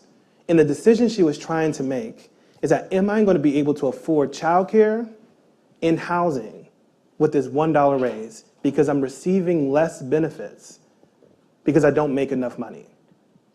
And this childcare provider is trying to actually sit through and reason with her, trying to think of a reason to actually say she should stay. But she knows the truth is that she couldn't pay her more and that her situation could not be fixed because she was at the intersection of a number of different issues: housing, benefits cliffs, and support for children that we're trying to get back into childcare. And when we talk about those statistics, it's women like her that I think of. And part of the reason why I know it's true is because that woman is also my sister. I see that impact on Black women across Ohio every single day. And part of what has been so amazing about the American Rescue Plan, it has set forth a precedent about how we can actually deal with equity in our communities. And so I'll take a little bit back because how we started to address this at the local level, especially in Franklin County, which I'm going to talk about specifically, it didn't start the day the pandemic started. Many families and childcare providers, specifically that industry, has been struggling for years. Ohio has one of the lowest market rates, which means they're not getting paid the amount of money and don't have the sort of collective bargaining that they deserve to support publicly funded childcare. And so imagine when a global pandemic happens and hits and devastates that industry even further, and not only them, but families. You know, in Franklin County, only 40% of the children are ready for kindergarten. And a third of those folks are communities of color, Black communities, and also folks who are living in poverty. And so if you don't have children who are prepared for kindergarten, going into a global pandemic with an industry that is already on shoestrings, then that whole issue is exacerbated. And what we saw in the pandemic is that providers were closing up shop everywhere. I mean, even 173 providers closed in Franklin County. These are folks who are not only just taking care of our children, they're raising and educating them and getting them ready and also supporting the workforce of people getting back to work. But part of what I'm so excited about what happened in Franklin County is not just about the resources that came in, but about the steps that were taken beforehand, and then I'm gonna talk a little bit about courage. And so in 2020, Franklin County declared racism as a public health crisis. And now while many may think that is a symbolic move, it was actually the first step of realigning our orientation, as you said, in 2010, reimagining our orientation towards how do we actually create public policy solutions that actually sees racism as the core part of it. And so while we were working in 2020, we were pushing and advocating. Our child care providers were showing up at the state legislature trying to get more dollars in. And when the American Rescue Plan came down, we started to analyze and figure out where we could really push and move forward. And luckily, we had child care champions like Commissioner Crawley, which you'll hear later, who have been fighting at the state level around child care. And then when we had those champions come down to the county level, we actually had an opportunity to move it. And the difference between a lot of money coming into community and a historic change is courage. Because what we know is that public policy requires someone to take a chance on innovative solutions to see if it's going to make a difference. And part of what this program has done has created that. So particularly, I was talking about the Franklin County RISE program.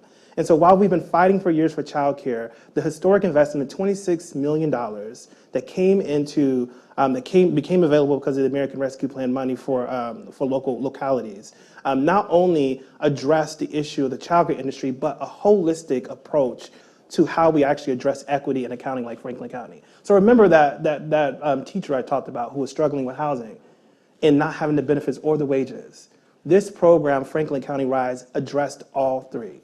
First, it dealt with families who need scholarships to be able to afford to get their kids into childcare. And not just any family, specifically the cliff effect parents, like my sister, who if they make $1 more, which we may think that those wages will go further, but they're actually losing more benefits. This program focuses on the majority of women of color who are losing more money by earning a small amount of a wage increase and making sure that they have at least $10,000 that can go towards childcare.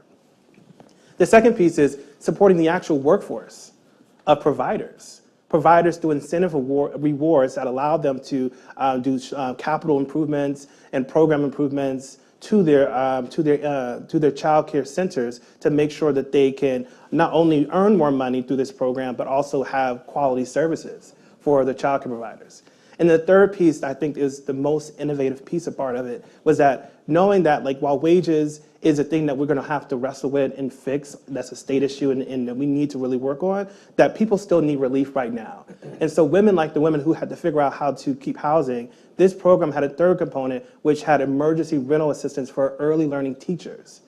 So specifically those women of color who are in this industry who want to stay in the workforce, but are trying to decide if they can pay their childcare, their housing, and raise children, that they actually have a wraparound program that could keep them in the industry and stop some of these disparities that we're seeing happening. And to me, this sort of program is an example of the courage of local government using resources that are coming down federally, working with grassroots groups and providers who have known what the solutions are for years, and actually developing a program that can move the needle and has already moved the needle in this county. We're not going to see the sort of impacts of this program for years to come. I remember when Dorian was talking about the the telescope earlier, and it made me think about how what's so innovative about this telescope is that it can see new galaxies, but it's because humans can't see infrared lights. Like, we can't see that. The telescope is built to do that. Part of why this program is so great and why the resources that have come down the local level, it is infrared lights. It's not only an insurance policy to move through this particular moment of trying to stop a recession. It's a down payment in our future, which means we can't even see yet the full impact in 10 or 20 years that this money is going to make on our communities. And that is what local government is doing, to actually create innovative programs with good policy, working with communities to make sure that we have the infrared lights to see our future and walk towards it. Really appreciate that. Very, very rich picture. And I know we're running a little behind and short on time. I want to try to wrap this panel, but just with a quick question. I want to try to do it just no more than a minute each. But if you could just touch on, because this is, as Jean talked about, an interim report, there's still a lot, as you talked about, a lot of funding yet to be dispersed, a lot of decisions made, a lot of funding still available, K through 12, higher ed, local community funding. Can each of you just say a quick word about where you still see opportunity moving forward that you think we as a collective need to lean into more? I'll start with Heidi and just go down. Yeah, okay. Thank you. I want to just talk quickly about state and local aid.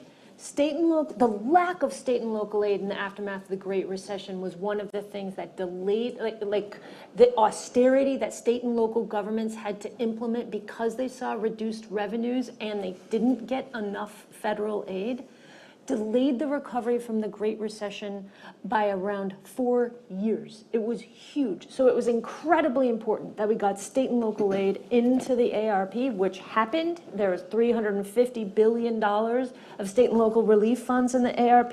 It has been crucial.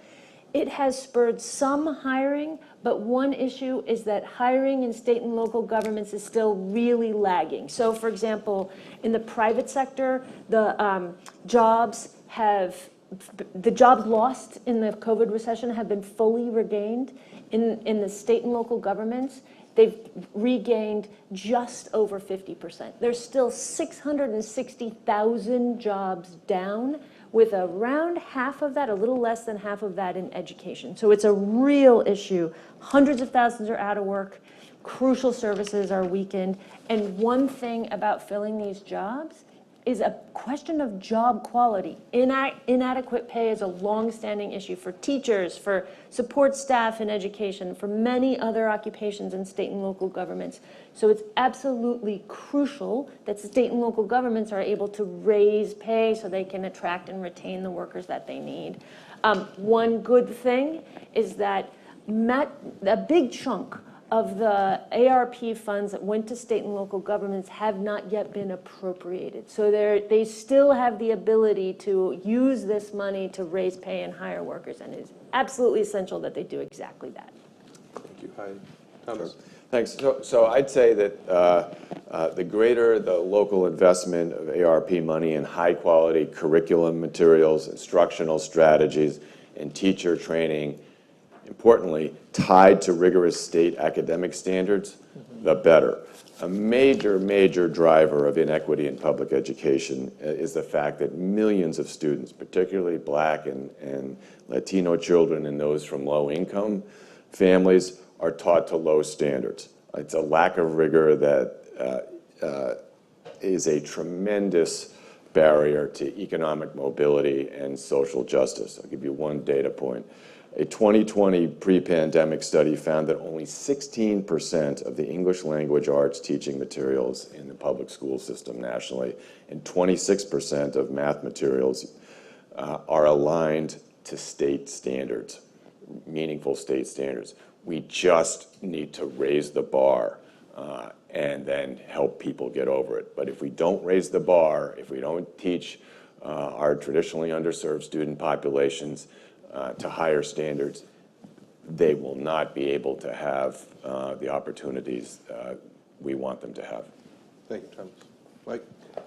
I think this will come up in some of the later panels as well, but between the expedited ways of getting rental assistance out and other ways of fighting evictions, and to the expediting the forms and the requirements on one hand, to on the other hand building the portal for the child tax credit. There's just a real experimentation with getting services to people better, faster, and on terms that are more accessible. And I would love to see that expanded to programs that already exist, continued, lessons learned, and expanded further. Because, on the other hand, we saw, over the past couple of years, unemployment insurance is run often by states that don't want people to get those services. And there's a lot of services that are just very difficult for people to navigate. A lot of our social insurance is built through so-called submerged state, or things that are kind of hidden and opaque. They use the tax code in certain ways that are hard for a lot of people to access, particularly people who pay the tax of poverty and on their resources and on their time and on their attention. Taking the innovation on all the things that have been happening and formalizing them, expanding them out there, I think would just be revolutionary. Thank you, Mike. And Prentice, Yes. the last word. Two quick things. As Jean said earlier, the American Rescue Plan is an insurance policy, but the other piece is a down payment. It's a down payment for our schools, a down payment for housing, a down payment around income support, and a down payment around childcare and what we need to do in the childcare industry. So while when you put down a down payment, you need to go get the thing you really want and not go get the part of the thing. You go get the house you want, not the house you don't want. So we need to actually continue to support our local elected officials and grassroots folks to put programs together about what we actually want and continue to build towards the political will and the public will for that. But the last thing I'll say is that we have to be clear that the American Rescue Plan, the success of it is not going to come down to the numbers and statistics. It's going to come down to the story of the success of this program. And right now, what we are wrestling with is, do people believe that government can work for us? That is the actual story that we are wrestling with.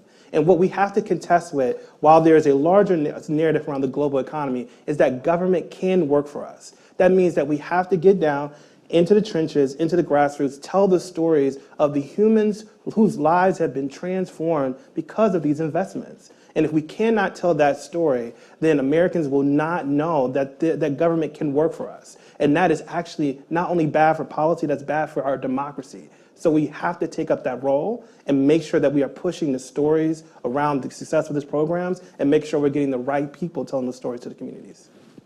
Awesome. Thank you for those words. Join me in giving our panel a round of applause.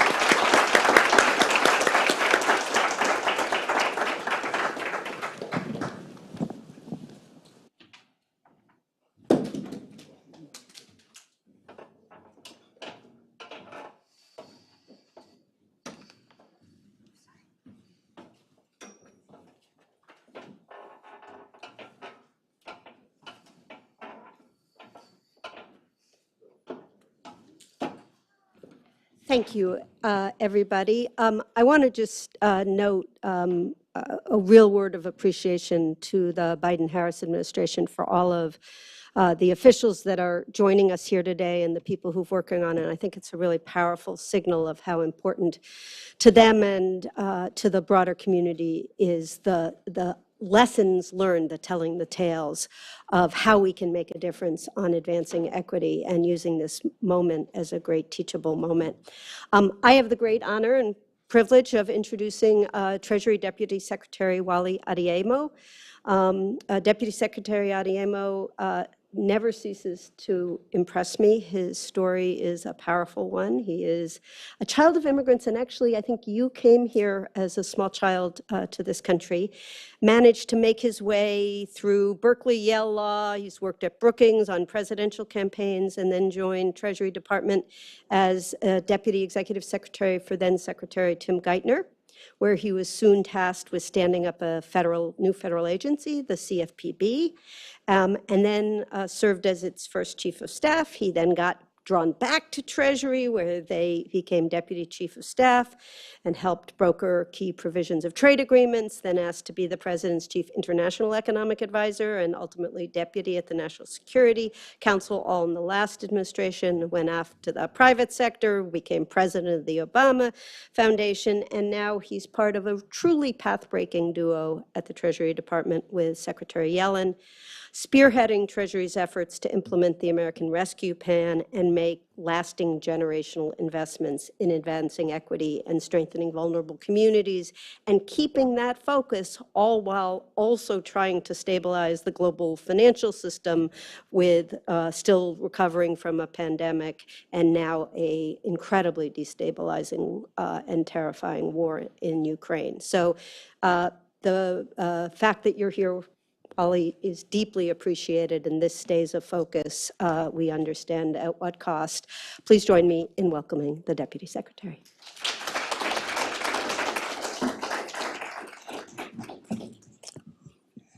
Well, Sarah, thank you so much for that introduction, and thank you so much for hosting us here.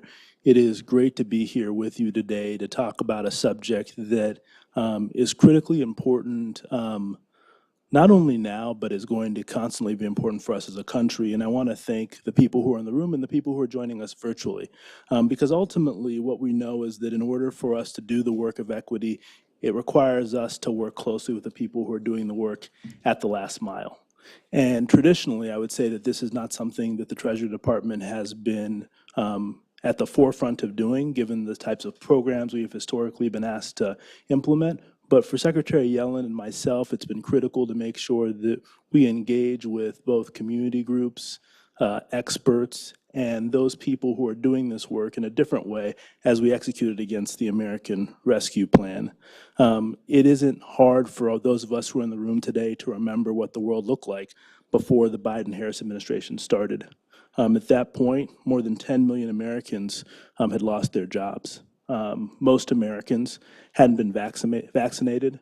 For those who are in the room today, it would have been impossible for us to be sitting here because of the fear of this pandemic that had overtaken the world and continues to wreak havoc on the lives of so many Americans.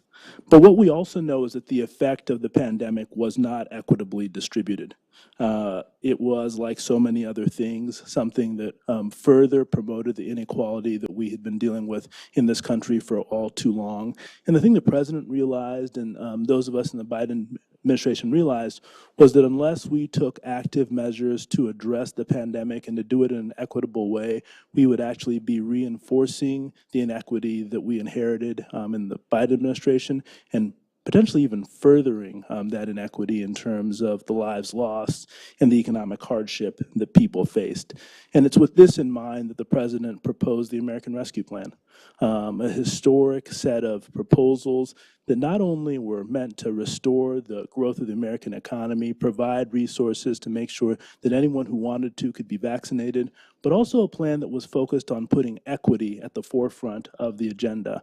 And as those of you who are in this room know, it's one thing to propose something, it's another thing to get it passed. But oftentimes the place where we fail to implement policies in a way that is equitable is in its execution.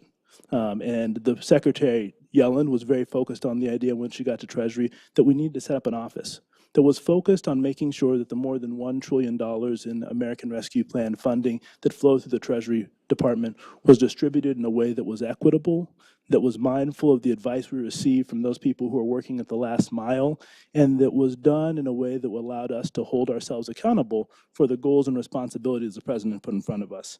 The reality is that we did this across several programs, but today I wanted to highlight, just as one example, the Emergency Rental Assistance Program, which from my standpoint demonstrated both the difficulty of addressing the problems that the pandemic created for communities throughout this country, but also the opportunity when you focus in on how you make programs as equitable as possible. As those of you who are familiar with the program know, the program was built around the idea that we wanted to provide those Americans who had been impacted by the pandemic in terms of losing their job and losing their incomes with rental assistance and the ability to help them pay for their utilities. Initially, the program started out slowly, largely because across the country, as we all know, we have done a less than adequate job in terms of helping people remain in their homes and keep housing stable. State governments and local governments, which we relied on to administer these programs, often did not have offices to do this work, and the offices that did existed were inadequate. This is partially why Congress, by design, in an equitable way, provided for up to 10% of the money to be used for administration. And not just for building government buildings, but for also providing resources to the community groups, like the groups that are represented in this room and that are watching online, that could help do the last mile work going forward. And in setting this up, one of the things that we knew was that speed mattered. But in order sometimes to be equitable, you need to make sure that you are mindful of the fact that you don't always want to rush to do things.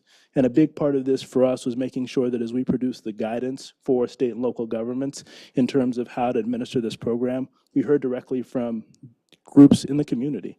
Oftentimes, one of the requirements that people had was around the idea that people had to show a lease agreement to be able to get access to this program. But for many people of color, Black and brown people who rent, they don't have lease agreements. They have more informal agreements with the people they rent for. So how do we create the flexibility to make sure that we meet people where they are was something that we learned from the conversations we had with you. We also thought about how we would reduce the documentation requirements, because the thing that you know is that when someone faces a crisis, the last thing they have the ability to do is go out and search for so many documents. Taking steps like this, things that seem intuitive now, but were not standard practice for the government, were things that we did because we had equity in mind. In addition to doing that, we reached out to people where they were and found trusted advocates, oftentimes pulling together non-traditional groups for the Treasury Department, including religious leaders and people who were trusted in local communities to help deliver the message that was harder for them to hear, frankly, from the government. And the reality was working closely with you and making sure that we did the work in collaboration and coordination with not only state and local governments, but with community partners, left us in a place where this program was and continues to be quite successful. And just to speak to the data, 80% of ERA assistance was delivered to very low-income households. Not only that, but more than 60% of those who received assistance identified as Black or Latino. And single mothers and other female heads of household make up close to 2/3 of ERA beneficiaries. Because of our commitment to equity, the vast majority of rental assistance has gone to keeping the lowest income Americans in their homes. And this wasn't something that happened by happenstance, but rather because of the close work that we did in partnership with local groups that are doing the work on the ground. And because of the investments of the American Rescue Plan, we will be in a better position to help deal with evictions and the threat of evictions going forward, because the money there was not only for helping with the immediate crisis, but there was money included in the ERA program that helped local and state governments invest in infrastructure, both building out their technology, but also building out their relationships with local community groups. And the same type of work that we've done on ERA is the work that we're doing on a recently announced program called the Capital Project Fund, which provides $10 billion for state and local governments for critical projects such as broadband infrastructure. I know of the importance of broadband infrastructure because of my lived experience. As Sarah mentioned, before taking this job, I was a president of the Obama Foundation, and I lived on the south side of Chicago during the beginning of the pandemic. And I remember when students there were sent home because being in school was unsafe. And the idea was that all these students would go home and be able to learn online and be able to be taught online. And for those of you who are parents or uncles or aunts to young children, you know how difficult this was for any family. But for so many families on the south side of Chicago, it was additionally difficult because they didn't have access to broadband technology. They didn't have access to laptops or devices that would allow them to do this. And this is why the president has been so focused on making sure, not only through the $10 billion in the Capital Project Fund, but also in general in the Infrastructure Fund, we've been devoted to making sure that we build that last mile in order to make sure that young people, small businesses in marginalized communities and in rural communities have access to the technology that will empower them to connect not only to the world, but also to education and access. And as we've designed the Capital Project Fund, we've made sure that we've kept equity in mind by making sure that the program is connected to the Affordable Connectivity Program, which is devoted to making sure that the money that is used on programs like the Capital Project Fund are used with equity in mind.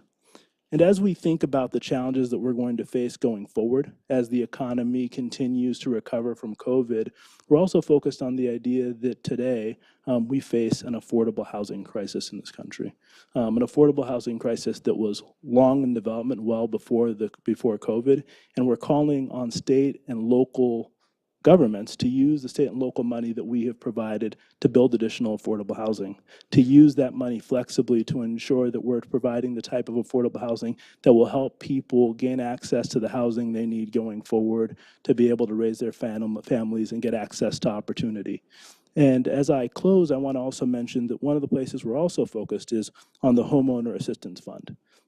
As you all know, we have experience from the last crisis of trying to address foreclosures. And the rate of foreclosures, luckily, during this crisis have been far lower, but we want to make sure that we have the resources available for families that are going to face hardships.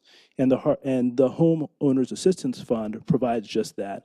And in thinking about this funding, again, it is a partnership between us and local governments and state governments in terms of how do we make sure that people get access to this funding in a way that is equitable, that those who need it the most, not just those who are able to find it themselves, get access to it.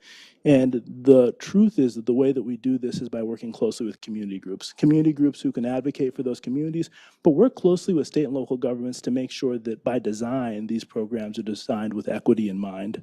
Fundamentally, as we think about the American Rescue Plan and we think about implementation, the key lessons learned for us from a program design standpoint are that we need to make sure that we are focused on implementation.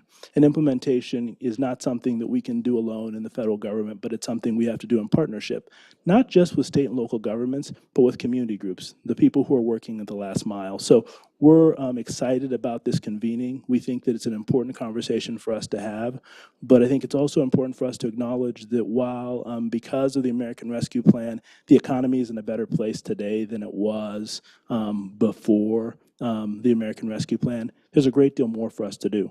And in order for us to do it in a way that is equitable, we're going to need to continue to work in partnership to make sure we go that last mile to ensure that the people who were the most hurt by the pandemic, who are continuing to be the most hurt, are benefited by these programs going forward. So thank you again for having me today, and thank you for participating in this conversation. We look forward to continue to work with you. Thank you.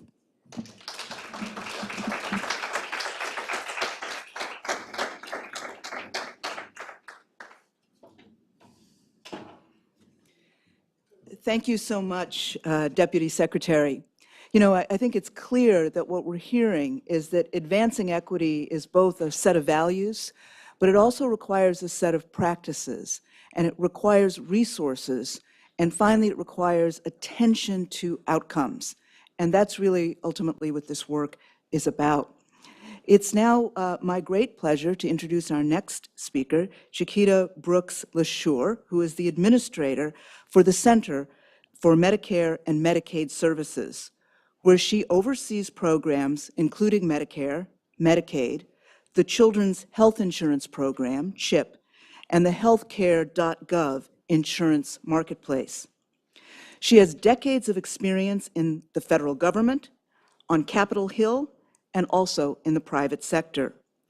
And earlier in her career, she assisted House leaders in passing several healthcare laws, including the Medicare Improvements for Patients and Providers Act of 2008 and the ACA as part of the Democratic staff for the U.S. House of Representatives Ways and Means Committee. Please join me in welcoming the administrator.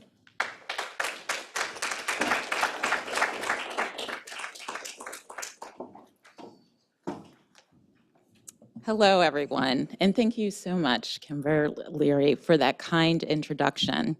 I also really want to thank the Urban Institute for organizing this event, as well as everyone who is here for your ongoing partnership and incredible efforts to ensure the health and safety of everyone in this country. CMS is working tirelessly to build back from the impacts of COVID-19 and tangibly transform our healthcare system. I've been talking a lot with people about what a profound moment we are in as a country, as we really had an opportunity to see what happens, how our longstanding health inequities in this country, what it means to all of us as a people. And I think there is a new awareness of what a cost it means to us as a country when we don't take care of everyone. And so it's really a privilege to be in this role at CMS and to really make sure that everything we are doing is advancing health equity. And so the way we are trying to approach that is really looking across the 3 M's, I like to say, Medicare, Medicaid and CHIP, and marketplace coverage. We're now covering more than 150 million lives, which is incredible. When I think about, I was at CMS a decade ago, and when I think about its role in healthcare now, it has just grown exponentially. And it has an incredible opportunity to make a difference, to drive meaningful change through our programs and leverage. Something I've been really reminded of about our history is that 57 years ago, after the passage of the Civil Rights Act in 1964, hospitals in the South remained segregated, and Black patients were sent away from white hospitals across the country. This is not ancient history. My daughter was born 8 years ago, and while my husband was in the hospital, he was talking to a couple of women in their 60s who had lived a mile from the hospital where my daughter was born all their lives, but they said their mothers had been sent to DC. I live in Virginia. They had been sent to DC to give birth because the hospital where my daughter was born was segregated within their lifetime. But it was the passage of Medicare in 1965, where the Medicare program threatened to withhold funding from hospitals who practice racial discrimination, that this practice changed almost immediately. And I like to remind our team and others of the positive change that CMS can make in the world because it is an incredibly important payer. And the Affordable Care Act was at a similar pivotal moment. You know, I think back to that time, and it was in the middle of what we now call the Great Recession, where so many families were struggling with basic needs like healthcare coverage. And there was this moment of, should we take on healthcare reform in the middle of economic crisis? And the answer was absolutely, because healthcare coverage was actually a part of why so many families were struggling with catastrophic events in their lives and costs. There was a stat at the time that 1/3 of the bankruptcies were a result of medical debt. And so we've had this incredible moment of moving forward with health insurance. And the American Rescue Plan really advances the Affordable Care Act's legacy in so many crucial ways. I first want to talk about how the ARP, the American Rescue Plan, really moved the subsidies to a different level. And we were getting record numbers in terms of people enrolling. But when the American Rescue Plan subsidies took effect, we saw an increase in how much more accessible and affordable coverage was. A couple of weeks ago, I was in Colorado and heard from Mesa County how the subsidies led to a 23% increase in enrollment. If they expired, residents who are over the age of 55 will see premiums increase by 47%. And when you think about what this means to a family, a year ago, right after the American Rescue Plan subsidies took effect, I was in Delaware, and got to hear from a navigator, someone enrolling people into coverage. She told me how she called up someone who was already enrolled in Marketplace to tell her she now, her premiums were going to drop $70 per month because of the American Rescue Plan. She had just been prescribed new medication because she had coverage, and it was $50 a month. So the fact that the American Rescue Plan subsidies were in effect meant that she was able to afford the cost of actually getting care. Our last open enrollment period was one for the record books. We were able to enroll 14.5 million people across the country, in addition to the 2.5 million people who signed up during this special enrollment period created by the American Rescue Plan. And it was so much more affordable. Nearly 1/3 of healthcare.gov consumers are paying less than $10 a month in premiums after the tax credits. The median deductible for Marketplace coverage is only $50 compared to employer coverage deductibles that average around $1,400. This, of course, makes a huge difference in, again, people not just having coverage, but actually getting to see the doctor, getting to take their medications, all of that.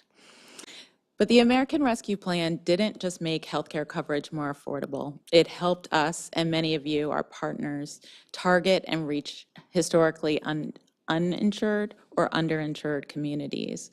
We were able to quadruple our navigator footprint and expand outreach efforts to these communities. So through these investments, the uninsured rate has fallen to all-time lows, down to 8.9% in the third quarter of last year. Enrollment in healthcare.gov states among Hispanic people increased by 26% and by Black people by 35%. The Urban Institute recently published a great study on the potential impacts of allowing the American Rescue Plan subsidies to expire. It is critical that we protect these gains in access and affordability. I believe strongly that healthcare is a basic human right, and the ARP subsidies are essential to defending that right. The ARP's enhanced subsidies are working and must continue. The American Rescue Plan also made a huge impact in our fight against the maternal health crisis in our country. Through the Medicaid and CHIP programs, CMS covers more than 40% of the nation's childbirths, and in some states even more than that. And we are pulling all of our levers to improve maternity care. Extending access to postpartum care is crucial to addressing persistent disparities that exist in pregnancy-related morbidity and mortality, especially for Black, American Indian, Alaska Native, and other underserved communities, which are disproportionately affected by healthcare inequities. The statistics are shocking, and they really go beyond income, where Black women, regardless of income, regardless of insurance status, are 3 times at least more likely to experience a negative health effect due to maternal health than white counterparts.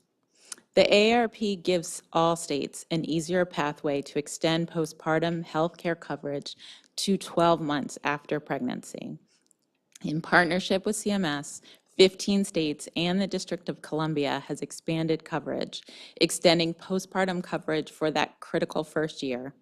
If all the states extended postpartum coverage for the full 12 months, we could guarantee extended coverage to an estimated 720,000 people. We're continuing to work with several states on these life-saving policies. Our state partners are also using ARP funding to expand services and access, to strengthen the provider workforce, impact social determinants of health, improve quality, and increase use of technology. In Washington State, they're using ARP funds to expand whole person care for people who are experiencing homelessness and behavioral health conditions. In Illinois, they're expanding access to home and community-based services to children with behavioral health needs. Through these programs and dozens of others across the country, the ARP is creating easier pathways to health care and advancing equity in our health system. In addition to these investments, the ARP enabled CMS to award $15 million in grants to 20 states to help support community-based mobile crisis intervention services. These are essential tools to meet people in crisis where they are and provide critical services to people experiencing mental health or substance abuse crisis by connecting them to a behavioral health specialist 24 hours per day, 365 days per year. It's important, I think, and one of our goals is to have people to get care where in the most appropriate setting. And this is one provision that really helps make sure people get care in the community as opposed to the justice system. I am so proud of our accomplishments fueled by the American Rescue Plan of the past year, but there is still more work to be done. The systematic inequities in our system are not new. They didn't just appear in the last couple of years, but we do know in this pivotal moment that we have an immense opportunity and obligation to build back a more equitable healthcare system. Just as we did with the Civil Rights Act and the Affordable Care Act, CMS is trying to drive meaningful change through our programs, and we couldn't do it without the American Rescue Plan. Thank you so much for inviting me here to speak today and holding such an important series of discussions. I hope you enjoy the rest of the meeting and conference. Thank you.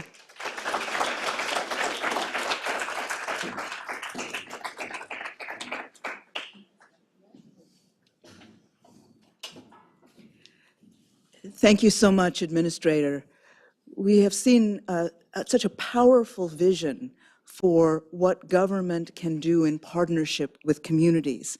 And we're going to continue that conversation with our second panel on lessons from the last mile and a pathway for further actions towards ensuring equity and support for underserved communities. This panel will explore some strategies to connect resources to communities and individuals. And panelists will share some case studies that reflect a select range of ARP programs. We think the discussion you're about to hear will help lift up ideas for further actions to advance equity and focus on the barriers that still need to be addressed. And so to moderate our second panel, I'm so happy to welcome back Dorian, President of Community Change, to the stage to moderate. Please join me in welcoming our second panel.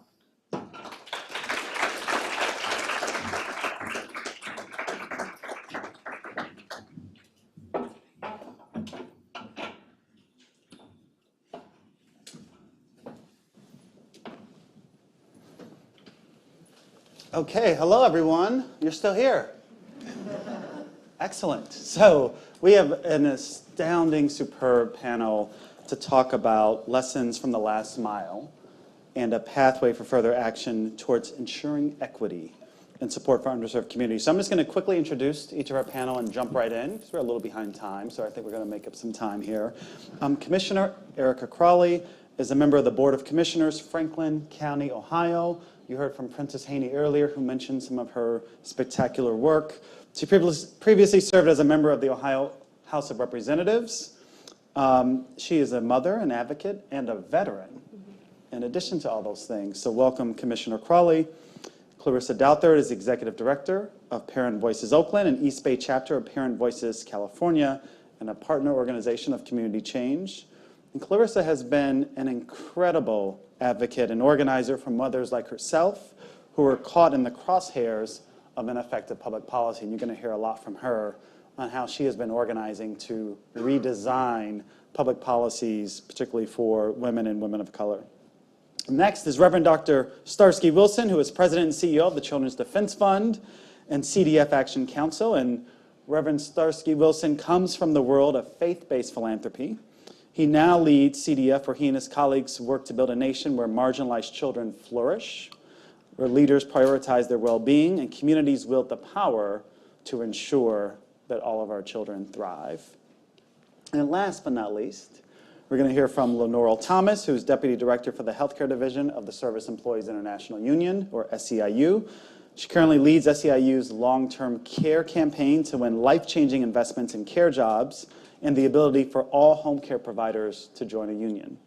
So welcome, Lenore. And we're sorry that Diane Yintel from the National Low Income Housing Coalition, she's President and CEO there, she's unable to join us, feeling a little under the weather, but we're sending her all of our best and warmest regards for a speedy recovery. So, Commissioner Crawley, I'm going to start with you. You have been focused on, and we heard this from Prentice, you've been focused on equity before the pandemic hit for a long time in your career. And its impact actually caused you and your fellow commissioners to explicitly name racism as a public health crisis. So tell us about that analysis. How did you get there? What led to that declaration? And how does your engagement with the public shape your spending decisions for Franklin County's allocation from the state and local fiscal recovery program? Absolutely. Happy to be here and to be on this great panel with everyone to talk about the things that we are doing in Franklin County to advance equity. I want to say at the time in May 2020, when the Board of Commissioners declared racism as a public health crisis, I was in the Ohio House of Representatives and had a resolution, one of my colleagues and I sponsored that, trying to push forward that resolution to address systemic racism in laws and policies that have been, codified, and then try to implement procedures to mitigate those negative outcomes. Well, as we weren't able to, really have a conversation at the state level, Franklin County and my predecessor, and then the two commissioners that I serve with now, as well as our administration, was ahead of the game. They were like, we need to declare racism as a public health crisis because back in 2018, they had already started community conversations around the disparities that we had seen, continue to see in the county. And that's what I have, our Rise Together blueprint for reducing poverty in Franklin County. So conversations started in the community in 2018. More than 21 focus groups were held, more than 100 conversations during those focus groups that really allowed us to have like 13 goals, and under each goal there are sub-goals, so more than 100 goals to reduce poverty in Franklin County. And the underlying thing that is the thread of all of this is racism. And so we wanted the communities in their voice and what were the barriers that they see and how could we as government address them. We do believe in Franklin County that those who are closest to the problems are closest to the solutions. And so that was in 2018. We published our report in 2019 that gave us a framework, and then the pandemic happened. And so then we declared racism as a public health crisis to address the health disparities, but then also to inform our work. And so then when the ARPA dollars came, we already had this framework from the community and their voices.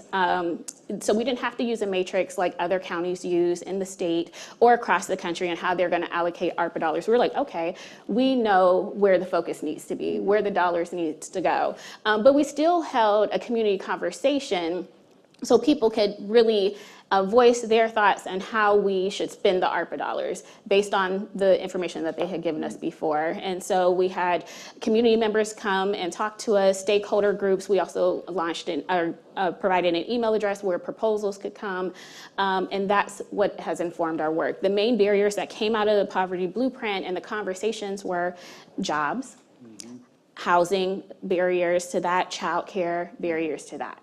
So some of the things that we have invested heavily with our ARPA dollars, Prentice talked about Franklin County Rise. It is a historic investment in childcare to the tune of $23 million from the county, $3 million from the city. Our workforce development programs, one in particular is Building Futures. It is a nationally award-winning workforce development program. It is a pre-apprenticeship program for Black and Brown individuals especially, and those living in poverty to have access to the middle class through trades, whether it's building trades, construction, plumber, pipe fitter, and all of that. The other is Tech Women of Color, $4.5 million investment. We know that less than 3% of women in tech are women of color who are Black and Brown. 200 women can go through that program and get reskilled, upskilled, or just be able to break into that barrier. And we have a business roundtable that informs that that cohort. So when they leave that program, they go right into a job. Intel, everybody knows Intel is coming to the region, and we want them to get those jobs. Those jobs pay more than $100,000. Women at Work, a $2.5 million investment, is putting women who have been displaced during the pandemic with work back to work and mentoring and holding their hands. And then we have Driving Futures and Roads to Work, which is a pre-apprenticeship program as well that helps people get their CDL, a 6-week program. And all of these programs, they get barrier removal services. So wraparound child care services, rent and utility assistance, if they need help getting their driver's license, all the things that they need. So they're no longer surviving, but then thriving. And all of that was informed by our poverty blueprint. We invest in maternal and infant health, access to community health workers, and now doulas, access to housing for pregnant women. We know we're trying to impact infant mortality. We had a pilot program that looked at, if you provide housing and all wraparound services, how does that decrease our infant mortality rate? We saw the numbers, so we have now invested more in that to expand that program so more women will have access to housing and more babies can be born at full term and then make it past their first birthday. So we have been doing a number of things, but with the community's voices and working with people like the Ohio Organizing Collaborative and Prentice, because these are, like he said, it's a down payment for like childcare and reaching those on the benefits cliff. But we know that when the ARPA dollars goes away, we still have more work to do. And so how do we make sure that these investments are sustainable for the county and then with our partners? You can clap for that, you know? I just want to point out, that's amazing. I just want to point out, Commissioner, you literally brought receipts. I did. She brought receipts from 2018 because they were thinking about this and knew what the community needed long before the pandemic. And we have more. So thank you. Clarissa, so last summer, Parent Voices Oakland learned that there was going to be some severe funding cuts to the City of Oakland's Head Start program. It was going to lead to the closure of 3 sites, the loss of 100 early learning slots in communities that were already, quote unquote, childcare deserts, where there were already too few options for early learning for families. So talk to us about what you did. Here's what I know. Parent Voices, along with labor and community partners, sprung into action. You secured $1.86 million from the Oakland City Council to keep those sites open. And then you, but it gets better. You secured then $14.1 million for Head Start from the city and another $5 million in ARP funding from the county for relief for childcare providers.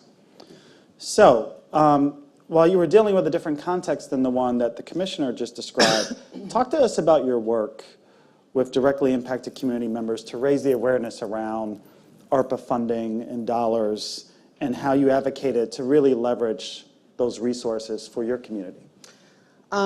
So I want to start just by saying I really appreciate that this was brought up in the last panel, that local and state funding, really looking at how that's delivered when these massive reforms are rolled out is really critical. In California, and especially in Alameda County where we live, in the city of Oakland, our austerity as remnants from 2008, the recession, is still very much the orientation that our local and state government is choosing to operate out of. And our organizing would have been much different, if not impossible, if it weren't for ARP funding being a reality, for ARPA being a reality. Our organizing has been at the city level, at the school district, I'm gonna talk a little bit about that if I have time, at the county level, and also at the state level. And what we're exploring is what kind of guidance can be provided, because we have information from community. We understand what the needs are after organizing for 10 years, community listening sessions, forums. We have an ongoing practice of being parent-led, parent-driven, and our campaigns being about childcare, of course, but overall, what, the quality of life for families with young children could look like. And we've spent a lot of time envisioning that.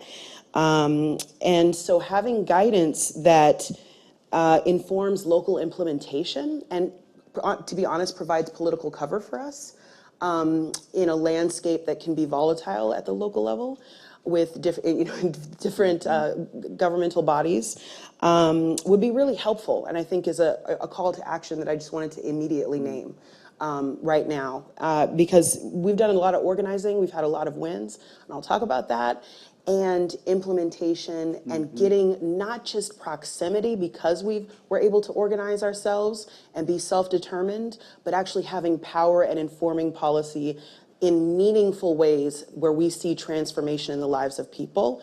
Those are different processes, right? And so, you know, our call is to have authentic engagement and transparency when we know that this money is coming. And that makes communicating to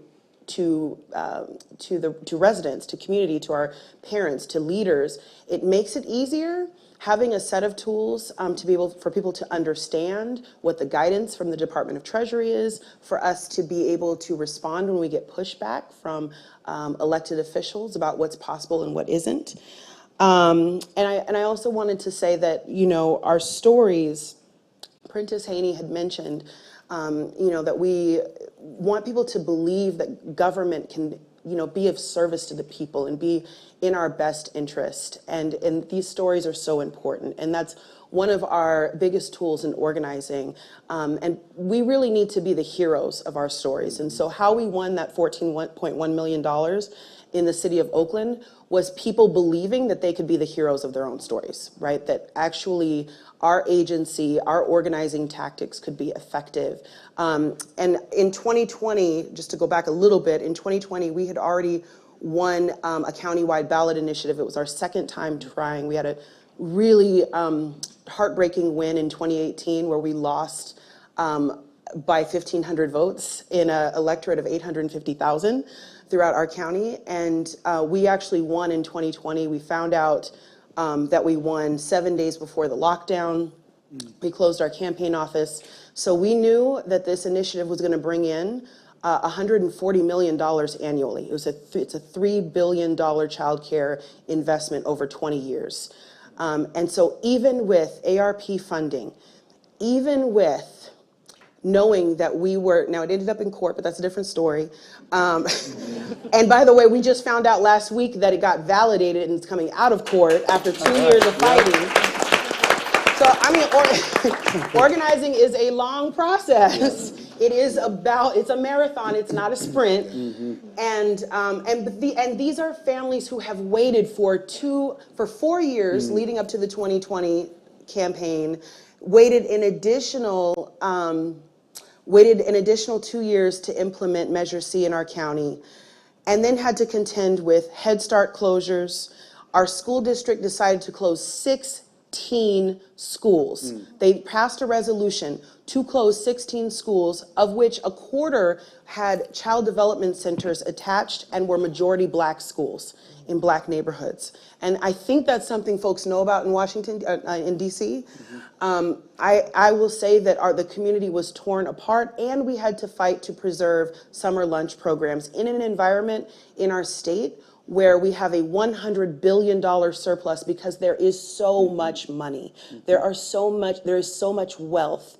And so to have, you know, to win $5 million in one-time provider payments. We also won $500,000 in this state budget cycle for emergency child care vouchers. We've won $3 billion. I don't know how much more money we have to win before we actually, well, I mean, I don't know how much more money we help in terms of providing guidance around implementation at the state and local level, because that's a lot of jobs. That's a lot of children who could be lifted out of poverty that we've been able to successfully generate money for and resources for at the local level. Okay, thank you.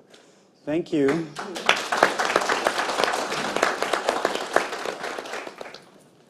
I've been sitting here like mesmerized by the first two speakers, so no pressure, Reverend Dr. Wilson. Let's turn to the child tax credit, Starsky, because as you know, and I was very proud, and all of us at Community Change are very proud to work alongside Children's Defense Fund the last couple of years on the expanded child tax credit. And as you know, the distribution of those benefits was enhanced by the IRS's automatic payments to tax filers, but it was clear that there are a whole bunch of people left out early on. So talk to us about how you worked with groups and communities to craft some outreach strategies in partnership with underserved communities to really get the word out, especially the non-filers, around the child tax credit expansion, Talk to us about the work you and the Children's Defense Fund did and why the stakes were so high in doing that work. Yeah, no, I appreciate the opportunity to share. Thanks for the opportunity to be on this panel and to follow these mesmerizing speakers by talking about taxes and the IRS, by the way, which is essentially what we're talking about. So with that, I want to kind of frame the three things that we have to wrestle with here: the reality, relationship, and resources. The reality is we had this remarkable benefit that was going to come to people, but what they had to get over was answering a call or responding directly to engage directly with the IRS. I'm not sure what happened in your household. The IRS were not the people that we thought were shipping in to help. And so we were not formed to hear from these messengers about a support for our family. That's the reality. Another reality, 74 million children in America, majority of them black or brown, thus disproportionately likely to be eligible for this support because they're disproportionately living in poverty. That's part of the reality. And these communities, of course, are further marginalized in their interactions with government. The tip of the spear for government for many of these communities are the police, a part of the reality. The government's coming to help black and brown children out of poverty, and by the way, we're sending the IRS. That's not exactly the way we thought we would get to reducing child poverty by a third in America. And that's not how the families thought they were going to get out of child poverty, even for a little bit. So it came down to relationships. And so we were really pleased to be in relationship with a large, growing coalition of folks across the nation, organizations across the country in the Automatic Benefit Coalition, who were saying, guess what? This idea of having some kind of allowance that helps us to invest in our best resource as a nation makes sense. It has made sense in English-speaking industrialized nations all across the globe, and perhaps it could make sense for us. So we've got an opportunity to test it with the American Rescue Plan. And 700 organizations across the country, state, local, and national, signed on to advance in the discussion, standing alongside in relationship, senators whose names begin with B, Booker, Brown, Bennett, and throw in a Warnock, our greatest kind of relational champions on this matter, who are also doing work to help to advance this in community. And so part of the work we began to do is to help get over the hump of the reality by virtue of our relationships. For CDF, that meant for us, partners that we work with in 172 sites across the country in 29 states to do CDF Freedom Schools during the summer, where they're serving summer camps, tells you who's in the program. So begin a message to people that already trusted us because we were doing direct services with their children. We were saving their families hundreds of dollars. If you have children who are in summer camps right now, you know we save those families thousands of dollars by giving a free program. So messaging to them, because they may not trust the IRS coming, but they trusted us because of the direct services. We knew it from our experience. We also knew it, of course, from the experiences of our partnerships and organizing and policy work in other areas. Franklin County has gotten a lot of shine in Ohio. I'll go to Cuyahoga County real quickly and talk about our Ohio office's partnership with Cuyahoga County's Job and Family Services Office to send text messages to 60,300 families. And we saw a spike, charging them, sending them to Code for America's Get CTC tool. See a spike in one day that we do it the first time and see 238 applications that come because they trust the people who support them in their STAT benefits and their Medicaid benefits. So getting a message from them drove them there, led to a spike, 53 applications the first day. A few days later, another follow-up email, literally 4 days later, 238 applications, 53 there that went through the first day. Second time, 148 applications, 48 that go through. They were down to the benefit of 100 plus families getting $500,000 in child tax credit just in that county, right? Not to mention all the remarkable things you already heard from Franklin County. So in this, of course, cascaded across the country, work that we were doing with partners on the ground who were already trusted messengers, work that our coalition partners were doing all across the community based upon folks who are already in relationship. And then I'll get a really personal one. You said I work in faith-based philanthropy, so I'll get to that resource part in a minute. But the faith-based is important. I was a pastor for 10 years. Before that, I was a youth pastor. I tell people I'm still a youth pastor. There are just 74 million youth in my group now. But those are long-term relationships. And unfortunately, during the pandemic, there was one of the families who had a college student who graduated this year, who I met when the mom was pregnant with that college student. But you never stop pastoring people if you got a deep relationship. Going through a tough divorce during the pandemic. And it wasn't just filing for those people who, ironically, earned too little to be eligible for the tax credit in the early structure because they were non-filers, making sure that they had access, but also the internals. So if you're going through a divorce, as she was, wrestling with who actually has access, who's going to get the automatic payment because there's a custody conversation. And who's the child with? Well, the youngest child was actually with her, but it looked like based on filing, the tax credit, the benefit was going to go to the father who was no longer in the home in this really tough moment. Who did she turn to? The pastor that she's known for multiple years.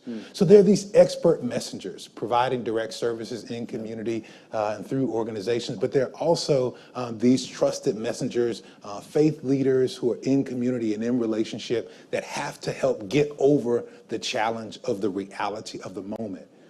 And so we got to resource them, right? So I come to this philanthropy piece.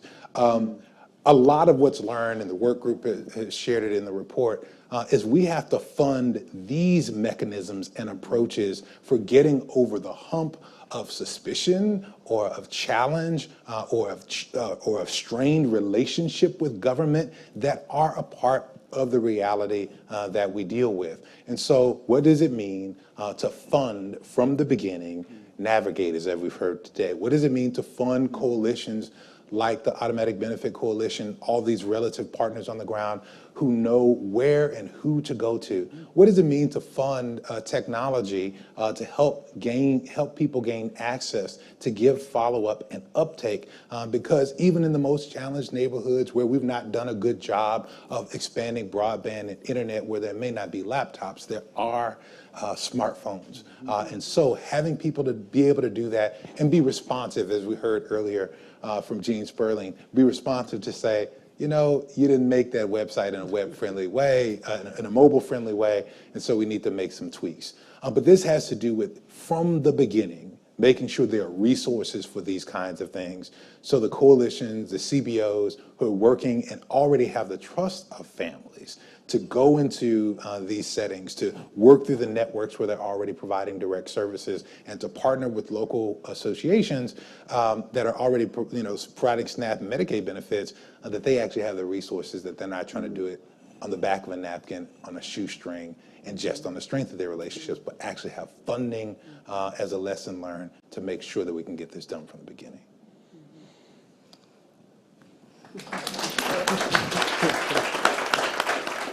I'm like, I shouldn't have to cue y'all when you hear wisdom being dropped from all the panelists. Thank you, Dr. Wilson. I actually have nothing to add to that. You said all the words from the child tax credit. And Ms. Thomas, I want to come to you because we've been talking about child care, we've been talking about the child tax credit. So I want to turn to home-based and community services and ask you to talk to us about the estimated almost $13 billion in ARP money, which in many ways is a rare opportunity for states to identify and implement changes aimed at addressing the workforce and home and community-based services, some of the structural issues. It allowed the expansion of some critical services. So talk to us a little bit about how you were able to successfully secure the investment at the federal level to ensure that states were using it in the service of addressing equity. Thank you, Dorian. Thank you for the question and the opportunity to talk about just this amazing workforce of home care workers. So home care workers in this country have always been undervalued, and it's really based on the history. You know, home care workers originated in slavery. That is what has built that system. And so it was built through a long time system of systemic racism, and that has just expanded. And so home care workers are 86% women. 63% people of color. And so when you think about the Black, Latina, AAPI, Indigenous, immigrant women who really lead this workforce, it's not surprising that they often get left behind. But for years, this workforce has been advocating and saying enough is enough. We will not continue to allow this country to just build on our backs and mistreat us. And so the pandemic was not the beginning of our advocacy. And so that is actually what made it somewhat easier, slightly easier, to advocate for these funds. You know, in 2020, our big election, women, and particularly women of color, made the difference in that race. And so we were very clear at SEIU that we're not going to the back of the line. We just want, women of color just showed up in a huge way, and we will not allow this workforce to continue to just be mistreated. And so with the introduction of the ARPA funds, we were really in a position to say, this is what's needed to really make sure that home care workers are able to continue to provide care. Now, the challenge there is you have home care workers in the midst of a pandemic that are literally having to decide whether to protect themselves or go into the homes of their consumers to provide the care that they need. We had home care workers who moved into the homes of their consumers to protect them, but they left their families. And once again, this goes back to the history of home care, where women of color, had to leave their families to go provide care for other people. And it's just, the cycle continues. And we want to make sure that we're creating a workspace and a workforce that they don't have to choose between their livelihood and the ability to provide the care that they love providing. As Clarissa said, we really led with stories.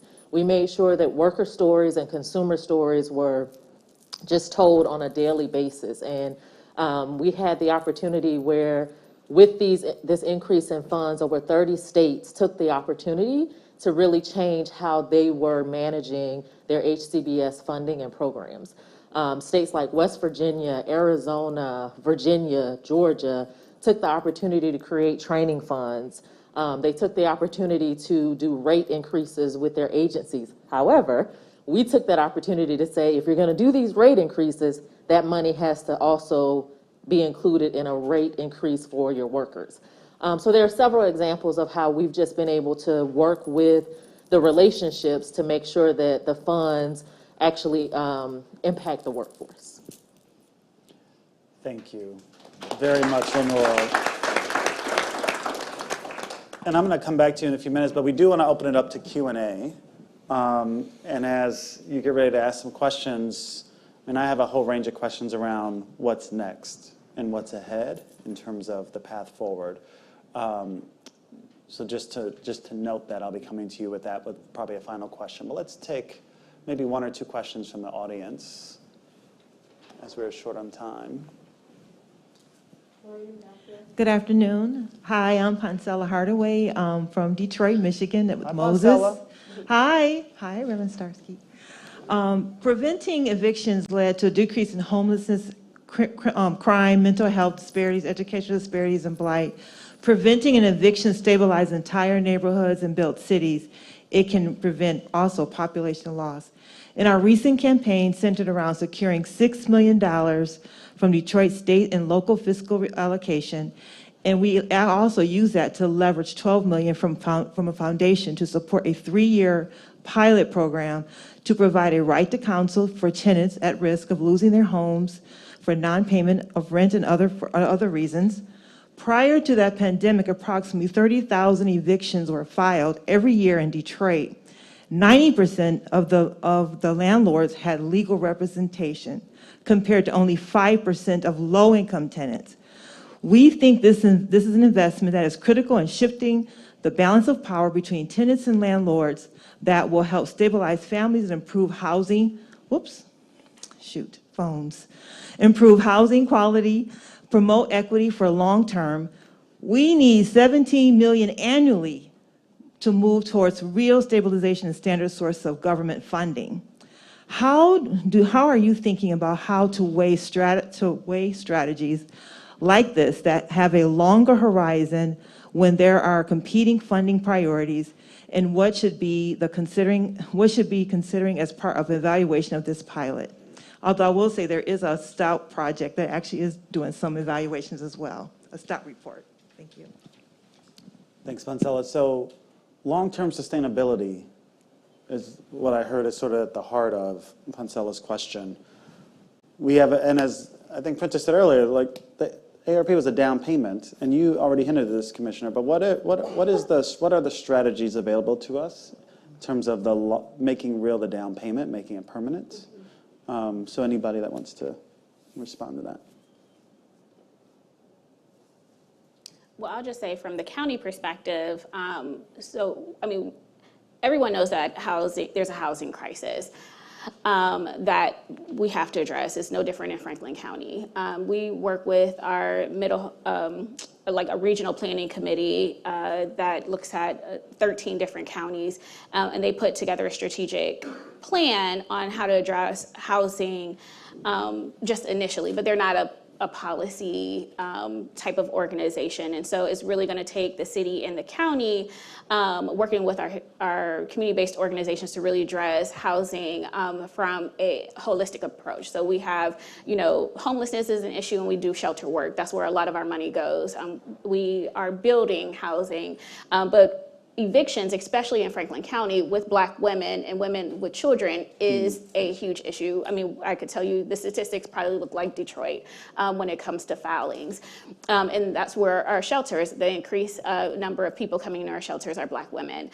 So ARPA allows us to address those things that we were already addressing from our poverty blueprint, but put more money in there. But we know that this is long-term sustainability, and it's not something that can be fixed overnight.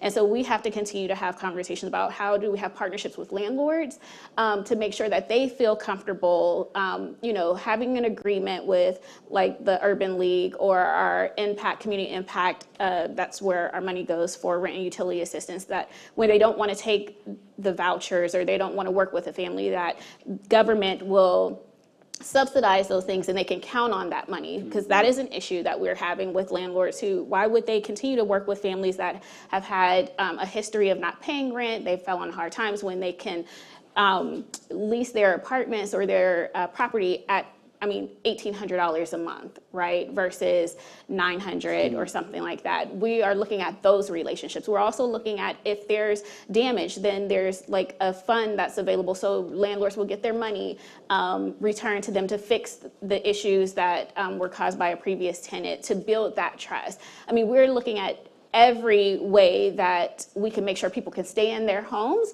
and have a safe place and a roof over their head. But we don't have the answer, and that's why it continues to take the city and the county working together with our regional planning commission, we have a housing trust that we fund with our conveyance fee dollars. So some of our tax dollars goes to that. We have a land bank and a land trust that we purchase properties and blighted properties and then try to make them affordable into perpetuity. So we do 99-year ground leases to make sure that people who normally probably wouldn't be able to get into a home or buy a home now can. So we're looking at housing from a holistic approach, not just trying to keep people in their homes from an eviction standpoint, but to put them on a path to home ownership, to prosperity, to move up that economic mobility ladder, and not always feeling like they're one flat tire away from losing their home.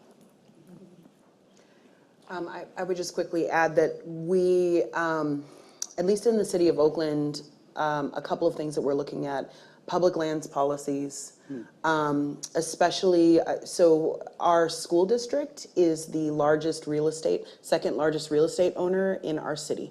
And many school districts own incredible amounts of property. And our school district does not have a public lands policy which directs, how building happens.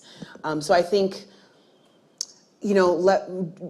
leveraging the resources to fund more research, and again, of course, community engagement processes, which we're engaged in right now, around an equitable public lands policy for our school district, because we know that there are surplus properties in our city that our school district owns, and really thinking through how those are utilized and remain public and in community control as a value. And then I would just finally say that in the city of Oakland is a really challenging environment to think about housing. California in general, that's across the country, but I think there's some leadership there in California in terms of houselessness. And we had to really talk to policymakers about the needs of specific populations like families with young children. Because families with young children cannot be in mixed population shelters, those are not always developmentally appropriate spaces for families and their children.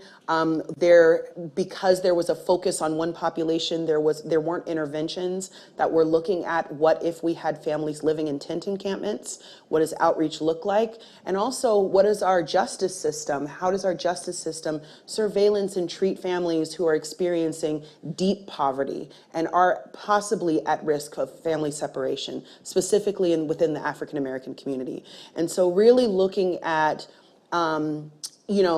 looking at families not from a deficit-based lens and making sure that we are protecting families who are seeking help. And I think it was mentioned in a previous panel, at the point of application, at the point of engagement, really looking at stigma, whether it's substance use issues as a result of deep poverty, mental health issues. This was all a reality prior to the pandemic, and it is simply not safe always and often for Black women to engage services. And we have to think about and address why, right? It is not always safe for someone to say, I am living in a tent with my child because we were wrongfully, usually, evicted, because I didn't have childcare, because I was falling off of a cliff, because I had to choose between food and rent and keeping my childcare subsidy, which, by the way, is my personal story. So I think that we have to look population by population while not making sure that we're segregating folks, but having a holistic approach to policymaking and really listening to community. Yeah, I'll be brief and give my C3 answer to your question. We have to remember that each time there's an investment in community outreach and engagement, it's an opportunity to build capacity for long term in order to create the conditions of accountability. Before we can get to sustainability, as we've talked about, we have to get to effective and equitable implementation, and that requires accountability. And so some of the investments that we have received around outreach, we should be working to sustain relationship with people who are impacted in order to organize for accountability to get to effective and equitable implementation. And I think that helps you on the sustainability front. The other thing I'll mention, you made me think about it when you talked about the disparity in representation. Part of what we're doing at CDF is reclaiming our roots as a public interest law firm. And so we've got a group this week we recognize, because although we had not been effectively using this tool of impact litigation or holistic legal services and supports to people in our program portfolio, the most regular kind of training and vocation of staff, once I surveyed them at CDF, was lawyer or recovering lawyer. And so we've got a group this week heading down to St. Louis for the Lawyers for Black Lives, Lawyering for Liberation convening. In that group, it's not just about kind of organizing and movement work, but all of those folks are committed to doing volunteer service in the kind of work that you're describing around housing. So I say that to say this is another thing that we have to be mindful of. Is, do we have and have we built the legal supports to, in some cases, as in Oakland, defend the win, to counsel effective implementation, because this is where we're seeing, especially in a state like California, our California director tells us, yeah, we're winning all the stuff, but getting to implementation is a real issue in some of these counties. But it would be helpful to have lawyers around the table for that. So as we think about how we organize for sustainability, I don't want us to skip the step of effective, equitable implementation, which requires some counsel. And our outreach around some of these things actually give us some of the tools for sustained organizing. So I would say those two things work together for sustainability. So one of the ways we're thinking about it and may be helpful to some others. Lenora? So as I'm sitting here listening, we often talk about respect us, protect us, pay us. And so as we've noticed is, unions, people are unionizing across the country now in record rates, and it's young people because they realize the rich are getting richer and we're making them richer. And so for me, at the base of that question is that workers need a voice. Workers need the ability to unionize so that they have a seat at the table so that the scales start to balance. Because no one's asking for a handout. People are going to work every day, but they're not earning the wages that they need to be able to sustain a life that they deserve.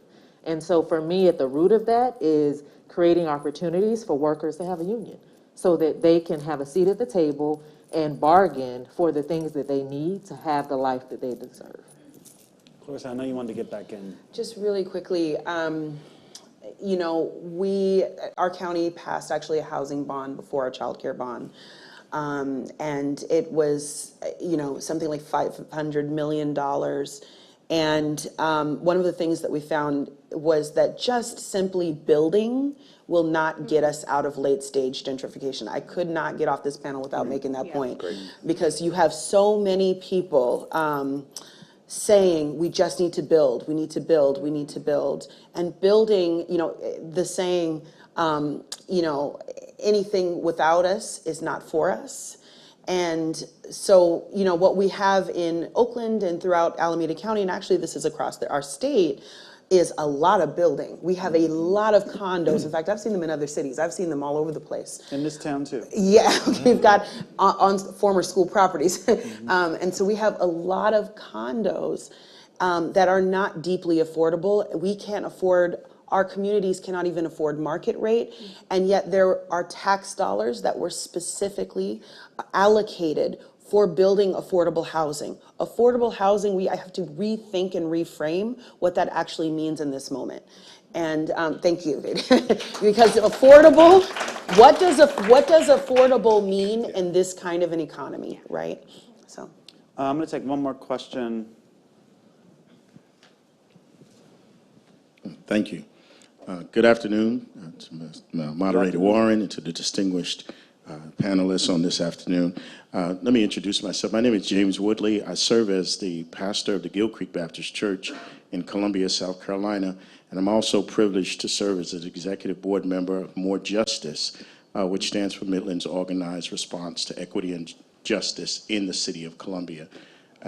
I'm here today representing More Justice, and your last statement was surely a springboard into what I want to ask right now. And that is, first of all, More Justice is an interfaith grassroots organization made up of 26 organizations throughout the City of Columbia, particularly Richland County. And we work to build the power of organized people to hold local decision makers accountable for fairness and equity in police and policy making. Like so many other places, residents in our county are struggling to afford housing. Even before the pandemic, we had the 8th highest eviction rate in the country, with an average of 20 families evicted every day. The problem is especially acute for families who work in low-wage jobs as restaurants, childcare centers, local hospitals, nearby universities, and alike. They just can't make ends meet and find stable housing in a state that only has 46 units of housing per 100 families. That earn less than 30% of the median income. Black renters, or people of color, are rent burdened and evicted at significantly higher rates than white renters. We have been, More Justice, engaged in a campaign to secure $10 million from the county, state, and local fiscal recovery funds to establish a housing trust fund that is proven to create and rehabilitate housing affordable to the lowest income families, and the county council recently approved, after 3-4 years of this campaign now, a preliminary plan to devote $4 million to address the family's housing needs. We want them to focus on solutions that create long-term affordability rather than financing things like emergency rental assistance that do not solve the underlying problems in the housing market. Here's my question. How do we encourage local municipalities to ensure investments are being made in sustainable solutions that promote long-term equity? Thank you. Thank you, Reverend Woodley, and that is a fine, final question. So whoever wants to go first. I'll just be really brief. First of all, housing is a human right, not a market, right? Housing should not be a commodity, and so while municipalities have regulatory authority and absolutely should be held accountable for that regulatory authority, we also have to look at those who profit off of housing being a commodity. And I don't know if that's okay to say here because we could really get into it, but it's just true. When we talk about income inequality, when we talk about who is profiting off of our schools closing, off of our public infrastructure, one of the biggest pieces of the fight around Head Start was the payment of benefits. The workers, these early educators who are Black women who were unionized, this is one of the only, and this does relate, I'm going to come back to it, the only group of workers who were unionized in the ECE sector and had as strong a union as they have, with SEIU, by the way, SEIU 10-1. The shrinking of the program and the reduction in services was about saving on pensions for these Black women who had worked for 10, 20, 30 years in service to educating our young children who can no longer afford to live in the city that they have served for generations. And I'm talking about children, mothers, grandmothers, great-grandmothers, who are actually the foundation of our community. And so there's two things, right? There is a cultural challenge that is around race as much as it is around economics. The identity of our cities and the identity of the communities that we live in. There is an attack on our public infrastructure, which we know when we unionize actually provides the jobs and the wages and the opportunities that our communities deserve. And finally, we have to address the elephant in the room. We have to address where the money comes from. The lobbies that treat housing as if it is an economy, that lobby in the state of California struck down one of the biggest education bills, Prop 15, that would have provided tens of billions of dollars in education funding, right? Because it was not in their interest for us to have a strong public sector. And so we have to think about what our strategies at the federal, state, and local level to address real estate development and its overgrowth and overreach and impact on our environment and our communities, and have a real conversation about privatization. That's it. Thank you, Clarissa.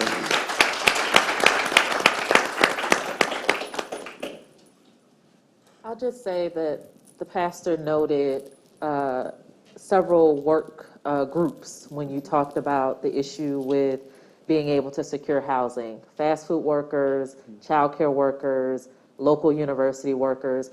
There should not be low-wage workers in this country. That's right. That's right. People show up to work. They should be paid a livable wage.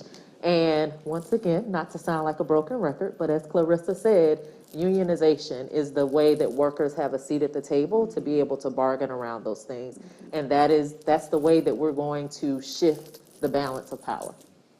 Yeah, I would just add, and my administrator, our county administrator is here, Ken Wilson, and he works directly with our DE&I office that was created where other agencies fall under a deputy county administrator. That one usually reports directly to him because he is the one that reports to the commissioners and really focuses on our priorities and implementation. But one thing I will talk about, to your point, sir, is holding people accountable accountable and holding municipalities accountable. Our Affordable Housing Trust, which gets our conveyance fee dollars and does our affordable housing work, the people that sit on that board, we appoint to that. And so we have faith-based leaders on that board. We have people who are represented from different community groups because that's the taxpayer dollars that we're giving. They also look at one of the things that we just invested in, $5 billion for emerging developer program, because we know the people who are taking advantage of building and getting the revenue don't look like Black folks. And so there's no Black developers developing in Franklin County, and then access to that market or even access to capital to be, if you want to just purchase a two-family home is hard for Black people. That program is directly designed to have more Black developers and hold people accountable. But we point to 45 boards and commissions, and it's important to always have our faith leaders on those boards. Our levy agencies, our faith leaders sit on Adeyemo, our mental health, even our zoo, because they help hold us accountable on the taxpayer dollars. So not even just housing, which is where most of our money is going right now when it comes to ARPA and our general fund dollars, but to have community stakeholders who are on the ground with the people who are most impacted need to be on those boards. And so that's like our partnerships are always with our faith leaders and having those voices. And they hold us accountable. When it came to our ARPA community conversation, the faith leaders were there with their proposal on how we should spend the dollars, as they should be. And then we have, they're like, where are you spending the dollars? We told you where we wanted to go, show us your investment. So we have a website that shows where all of our investments go, so we can have true transparency, because we want to be held accountable. We are here on a mission to move racial equity in Franklin County and be a leader across the country, as our blueprint plan is nationally recognized. But we want to be held accountable because we work for the people. We're not going to build our way out of it. We're not going to shelter our way out of it. And so we have to have innovative ideas. And the only way to have those ideas, because we don't have them, is talk to the people. And so thank you for all that you do in the community. And I look forward to working with you, even though I'm in Franklin County, and see what we can do or collaborate on what you're doing in South Carolina. Yeah, that's great. And I'll just say, before I turn it over to Dr. Wilson, I was actually on that website last night. I took a deep dive into all the data, and it is remarkable. And if Franklin County can do it, surely the IRS can do a website, right, Clarence? Okay. Dr. Wilson, last word. I'll be brief and echo something that was said before. I know the faith-based organizers in Columbia, are much better than the ones that I know, the preachers that I hang out with. But unfortunately, a lot of times we show up with moral authority and community proximity, but without, as our commissioner showed up today, without the receipts. One of the things that was noted earlier today is one of the tenets for advancing equity through the American Rescue Plan, and one of the key elements of this project is that it created evidence. And so what I would suggest is mining the resources of not only this report and some of the things that have been learned, the case studies, but the evidence that's been created over the course of the last year and a half, in order to advance that and bring that with the moral authority, bring that with the community grounding to these conversations. Because great pastor that I have come to know, Reverend Earl Nance Sr., late founder, one of the founders of the Progressive National Baptist Convention, founded when the largest body of Black Christians kicked Dr. King and others out, said this for his church: remove every excuse.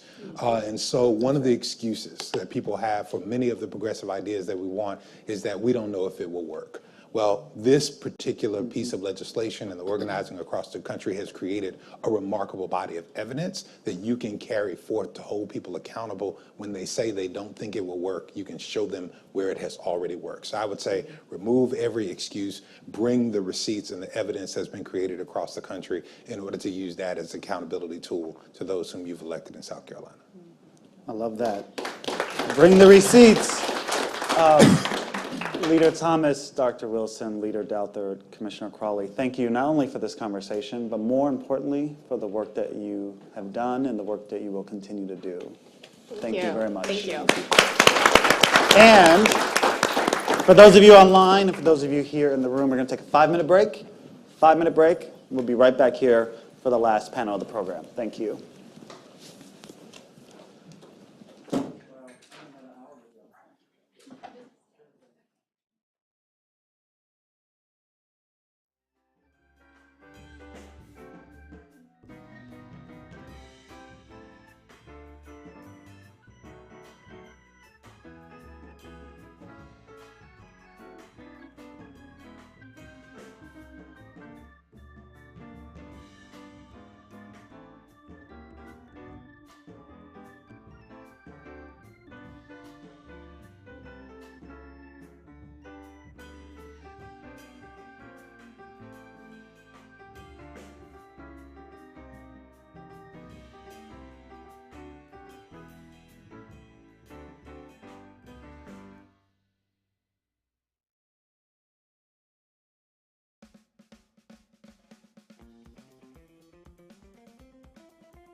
So this last panel was terrific, as the prior ones have been before in our speakers.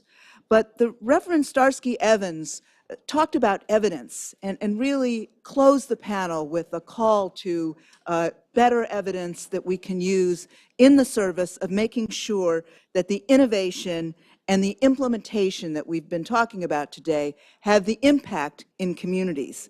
And that's actually what we're going to be talking about the most in our last panel of this day. So this panel, Community Forum, addressing equitable outcomes for all during the first year of ARP. And the conversation will focus on initiatives and ideas that can be pursued in conjunction with the ARP Equity Learning Agenda, with a special focus on how communities and organizations are and can evaluate outcomes in their context. So it's now my very great pleasure to introduce Rekha Bellu, who is the co-vice president of Urban's Office of Race and Equity Research. She'll be moderating our last panel. She is the director of Federal Equity Initiatives here at the Urban Institute, where she leads research and policy programs that deploy analytics and evidence to inform federal agencies on how to advance equity. She, too, at an earlier phase of her career, has some federal experience herself. In 2019, as a fellow with the Office of Evaluation Sciences in the U.S. General Services Administration, she developed trainings, interventions, designs, and field trials for federal agencies. So please join me in welcoming Rekha and our last panel. Thank you.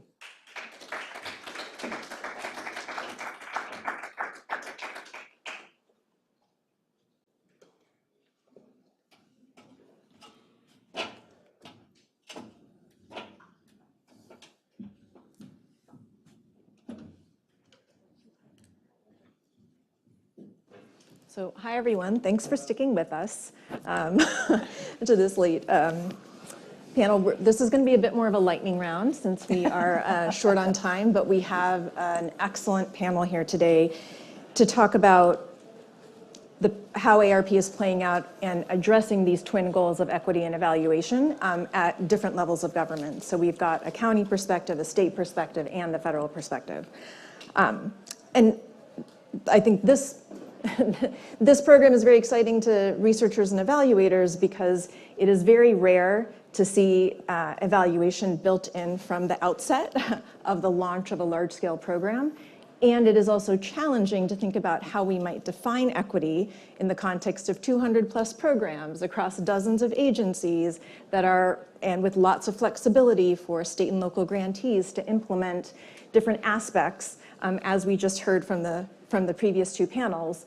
And how do we use this moment of taking advantage of evaluation being built in to learn as much as we can, even once these programs stop? So that's part of what we are here to grapple with today. We'll try to do a quick lightning round of questions with these folks and then turn to some of yours. So first I will turn to President Tony Preckwinkle, who is president of the Cook County Board of Commissioners and longtime alderman and generally longtime advocate for equity in Chicago and Cook County. And I bring that up because Cook County's actually made this, you and Cook County have made a long-term commitment to equity, particularly by establishing this $100 million Cook County Equity Fund in 2020. And the Equity Fund Task Force in 2021 to actually oversee the implementation of that fund. And in addition, from the State and Local Fiscal Recovery Fund, you also were able to commit $322 million, was it, from the county's allocation to support a variety of programs, including the country's largest guaranteed income pilot. So would love to hear about how guaranteed income is central to meeting your long-term equity goals and how you are thinking about the evaluation of it. So it's still morning, I guess. Good morning, everybody. I'm a history teacher, and I want to start at the beginning. In 2017, as we were approaching my third term as president of the Cook County Board of Commissioners, my chief of staff, Lynetta Haynes-Turner, said we ought to try to get everybody together and figure out what our focus should be for the next 4 years. And so we engaged our staff and the advocates we work with across a variety of issues. We tried to engage the public. We had town hall meetings with our commissioners. And we came up with what we call the policy roadmap in the fall of 2018, October of 2018, just before the pandemic tsunami hit us. And basically the focus of the policy roadmap was we need to concentrate in government on equity. Government has in many ways at all levels contributed to the inequity in our society and our communities. And we need to focus on addressing past harms and actively trying to make our society, our communities that we represent more equitable. So that's the policy roadmap. That was the beginning. And then, of course, the pandemic hit, and we were fortunate enough to have CARES Act resources to try to address the challenges of the pandemic.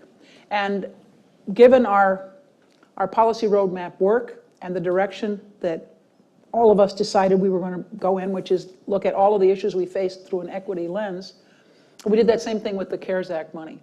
And we shared our resources with local units of government based on an equity formula, not just their population, but also the challenges that they had prior to the pandemic. So that those communities that didn't have good access to health care, that had under-resourced schools, I mean, the whole challenges around affordable housing, those communities got more resources than those communities that were more comfortable and privileged. So as we moved into the American Rescue Plan Act, again, we said, let's take a few minutes, in this case it was a year, and do some planning and figure out how we're going to use these resources so we can be as effective and impactful as we possibly can. And we're going to invest in a lot of the kind of traditional things, that is infrastructure and affordable housing and community development. But we also came up with 3 what we believe are transformational projects. One is a considerable investment in behavioral health. Our county had previously had a really good footprint in terms of physical health. For 180 years, we've had a public health system in Cook County. But we hadn't really invested in the way that I think is appropriate, and surely the pandemic indicated we needed to be investing in behavioral health services. The second was guaranteed income. We're going to have the largest guaranteed income pilot program in the country at $42 million over a 2-year period. And the last one was medical debt, trying to address the fact that for people, ordinary working people who declare bankruptcy, the main reason is they can't pay their medical bills. So guaranteed income. Martin Luther King talked about the importance of guaranteed income 50 years ago. And so did actually the Black Panthers. They said, either we should guarantee people income or we should guarantee them employment. And we've tried in this country lots of different ways to address poverty. But we haven't really said, okay, one of the things we ought to do is give people more money. And it's not like either or, more money or all these programs. Mr. Wang, I think, is wrong. But anyway, we need to invest both in the programs, the various kinds of supports, and give people more money. So we're going to have a $500 a month program for 2 years, a pilot program. 3,250 families in suburban Cook County will be eligible, and we'll have a lottery system to determine the participants as well as the control group. We're looking this summer for a third party to help us administer the program. We'll have a third party administrator. And we have committed that after the 2-year period is over, the demonstration is over, we will fund the program with our own county resources. So I'm very proud of the fact that we've been able to take a leadership role in this. And as I said, it stems not just from our initial commitment when I came into office to try to address the inequities that we saw, but the specific work that we did, as I said, with our staff and stakeholders and advocates, external advocates, and with the larger community around what ought to be our focus and where the greatest needs were. And frankly, it's out of a lot of our community forums that the 3 transformative projects kind of bubbled up. Mm-hmm. That's terrific and clear, and love hearing that there's going to be a lottery-based design that really lends itself to evaluation and understanding who benefits among people who are otherwise similar. So I'm always excited as an evaluator to hear that. Kate, I'm going to turn to you next to talk at a state level. So in Maine, like Cook County, you also had an institutional commitment to improving equity and reducing gaps even before ARPA funds were distributed via this permanent commission that you can explain a little bit more about. And would love to hear a little bit more about how that structure actually helped the Maine's People Alliance and other organizations to really institutionalize approaches to equitable and data-driven allocation of funds. Yeah, thank you so much, and thank you all so much for the chance to be here today. It's such an honor to speak with all of you. So the Maine People's Alliance is Maine's largest community action network, and we have about 32,000 members across the state, and we're working to make sure that everyone has what they need, contributes what they can, and no one is left behind. And we do that by connecting with Mainers across the state, especially the folks who are most marginalized, and really trying to connect them to the decision-making process. And we do that by talking to them at the doors. We have our Canvas team who's out there talking about everything from the child tax credit enrollment to getting vaccinated to a whole host of other issues. We have our organizing team that is really identifying folks and developing leadership, and then even supporting a number of our members to run for office. So we have this wide gamut of sort of ways that we are trying to connect impacted Mainers to the decision-making process. And then they drive our work by really setting our agenda and making sure that we are not sort of falling victim to what is considered sort of politically possible at a particular time, and then organizing their communities, lobbying lawmakers, and then volunteering on candidate and issue campaigns and a whole host of other work. And so in that context, MPA was one of the advocates, part of a large coalition of advocates back in 2019 that was working to create the Permanent Commission on the Status of Racial, Indigenous, and Tribal Populations in Maine. And this commission is made up of dozens of volunteers from across different stakeholder groups. And their first charge was really looking at trying to assess the racial impacts of various pieces of legislation that were being proposed. And the creation of this commission, I feel like it wasn't necessarily purely a catalyst. It was also a symptom of how much energy and focus there is on racial equity right now in Maine. And it aligned, the creation of the commission aligned with a lot of other work that is also going on, but it also served as an opportunity for organizing. And so last year, Maine also created a state-level racial impact statement pilot, similar to the one that's here in DC, and trying to follow in their footsteps, looking at legislation and trying to assess what are the opportunities in that legislation to mitigate racial disparities, or how might a proposed piece of legislation exacerbate them. We also have the fact that we don't have the capacity. We don't have a data governance program at the state level. So different agencies can't talk to each other, can't share demographic information. And so we really needed to create an investment in that very fundamental foundational set of work to be able to even assess how we are doing on racial disparities. And then those conversations allowed us to really advocate for addressing health disparities with our ARPA funds. And so it all kind of braids together, that if we didn't have this ongoing conversation that had really sort of begun, it would have been much harder to organize for using ARPA funds to fund the permanent commission and get them staffed, to fund those positions at the state level, to do that demographic analysis, and even create a data governance program in order to establish and then assess the impacts of the racial impact statement pilot. There are so many different pieces, along with also helping to fund and really help us push for funding for things like significant investments in affordable housing built with project labor agreements, being able to fund a variety of programs that were really designed to address equity concerns. We created a family caregiver pilot using ARPA funds, so trying to give people who are actively caring for members of their family or sort of someone close that they love, giving a $2,000 credit to help cover sort of either the lost wages or the improvements you have to make to your home or other things. So a pilot for family caregivers. Weatherization impacts. As you know, we are a cold, dark state for part of the year, and we also have some of the oldest housing stock, and we rely on oil heat. So the need to upgrade, especially our housing stock for low and moderate income Mainers, and we had a Medicaid transportation pilot for non-medical transportation, a whole bunch of equity things that we were able to push for because of the current awareness and recognition of the racial disparities that exist in our state.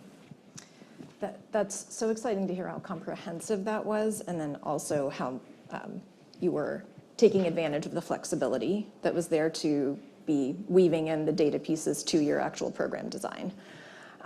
So Jacob Liebenlift, as Chief Recovery Officer of this unprecedented investment that we've been hearing about all day long, of course, it's the case that not every jurisdiction begins with such a clear equity focus. And so even though that was a goal of the program, curious to hear more about how the Office of Recovery Programs actually used tools, or what tools you all created to encourage cities, states, tribal governments, and other grantees to actually use ARPA funds toward equitable allocations and to help them think about what equitable outcomes look like. Well, thank you, and first of all, good morning, everyone, and I just want to thank Urban Institute and Community Change for this. I think one of the lessons I take from our implementation is how important it is to have partners in the nonprofit sector, among community groups, among researchers, and so events like today's have really been crucial to our implementation. You know, I think if we look back, and I like the idea of talking about the history of how we got here, you know, really from the day the American Rescue Plan passed, we knew that one of our challenges was that it was going to be expected that hallmarks of our implementation would be speed and flexibility. And those were crucially important, but we also knew that if we didn't do our work right, those could risk actually putting equity in the back seat. And so we knew that for programs like the state and local fiscal recovery funds, you know, we had 60 days to write rules, get funds out the door, and we knew that communities and their residents were desperately in need of those funds in the midst of a pandemic. We also knew that the statute provided and jurisdictions expected real flexibility for how they could use funds, and our sticks and carrots at Treasury were, to be frank, somewhat limited. But we did work from the beginning and then adjusted over time to see, okay, what tools do we have to focus our work and the work of recipients on equity? We started with our program rules. We put an emphasis on equity in our program design, for example, by allowing additional eligible uses in the state and local fiscal recovery funds for communities disproportionately hurt by the pandemic. And we were very explicit about the ability to use funds to address systemic public health and economic challenges. And that, I think, created a framework where recipients knew that they had permission to do that. We also, in programs like emergency rental assistance, and you heard from Deputy Secretary Adeyemo and Jean Sperling and others about this today, we looked at and evaluated how documentation requirements might limit access and made sure that our program rules were ensuring that those who needed funds could actually get it. We also made clear in our final rule for the state and local fiscal recovery funds that funds could be used for things like program evaluation and data collection and community outreach. And so, again, giving explicit permission.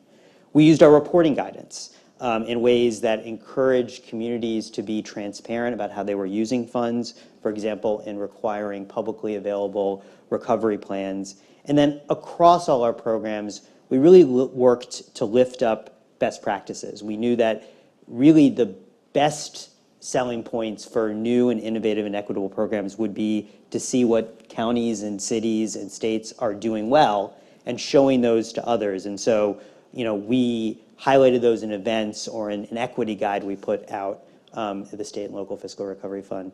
But I think the last thing I would say is we knew, but I think also saw really vividly over time that recipients, the governments who are implementing our funds, were looking for signals from us. So it was really important for us to say that equity was a priority, to show that in the examples we lifted up, to show that by pointing to the areas of our rules that gave permission or encouraged equitable implementation. And I think being vocal there created a conversation that really encouraged the most creative and intentional communities to do good work and encourage others to follow on from that.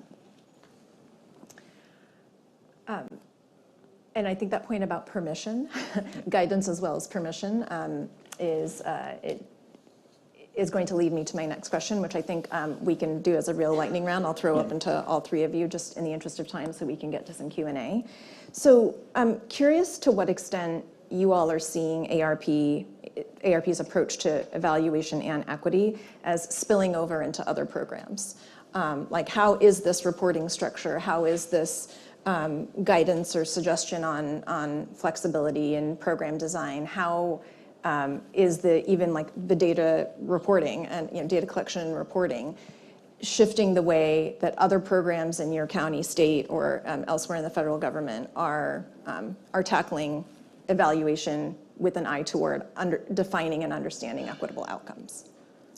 Well, we decided that we needed to have academic partners for our guaranteed income program. So we engaged Loyola University, that's done a lot of work with us around criminal justice reform, and the University of Chicago, both to do the evaluation and to help us promote the stories of the people in the programs.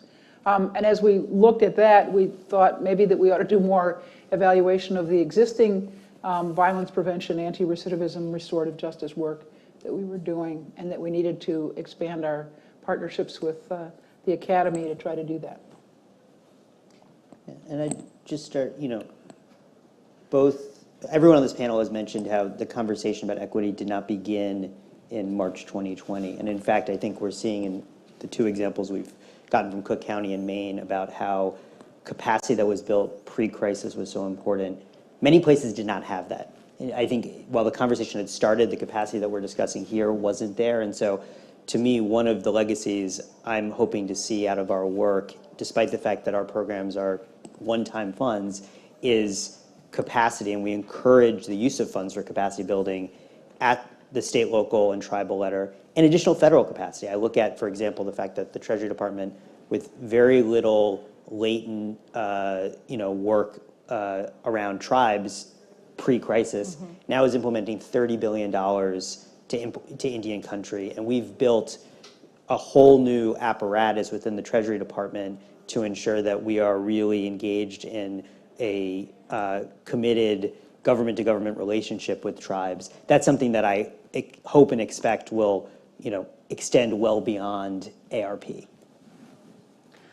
I would say that at the state level, what was really helpful, so the guidance from Treasury was incredibly helpful in putting guardrails on the programs and sort of how the funding was going to get allocated. It really helped us push lawmakers to not just use the funding to sort of give money to business, and to really focus on equity and say, look at these reporting requirements that you're going to have to adhere to. You really want to make sure that you are making really sound investments with these dollars. And then I have heard through the grapevine that both the planning details and the reporting requirements are having that impact at the department level and at the agency level in terms of how they're going about the planning process. The caveat I would share is that equity isn't just about where the funds go. It's really about who's involved in deciding how our government should work and what the funding should go towards. And so if I had any feedback, in addition to the great guidance that you already created and the incredible power that guidance had to shape how the funds were used, is that if we had been able to require more public engagement at the front end, not just in the planning details later on in the process, that could have been a phenomenal organizing opportunity to get people to that place of sort of seeing themselves in the program design and building some of that trust in government, and to be able to really see that that their concerns were front and center. Because this piece about sort of really believing that the folks most impacted have really valuable solutions to bring to the table, it's another cultural change piece that we're really pushing for, right, at the state level, trying to make sure that our elected folks as well as agency staff and leadership really believe that. And so that additional piece in the guidance could have just helped further that cultural shift that we're working for. But overall, it really had tremendous impact to have all of those reporting requirements and all of that planning forethought into community engagement and into equity to really shift sort of how programs are getting designed. I, of course, would love to ask you many more follow-up questions, but I want to turn over to this wonderful audience that we have to ask questions as well, whether it's about this community engagement point, whether it's about transparency and accountability, or how you all in your own jurisdictions or programs are thinking about measuring equity. I see Clarence's hand up.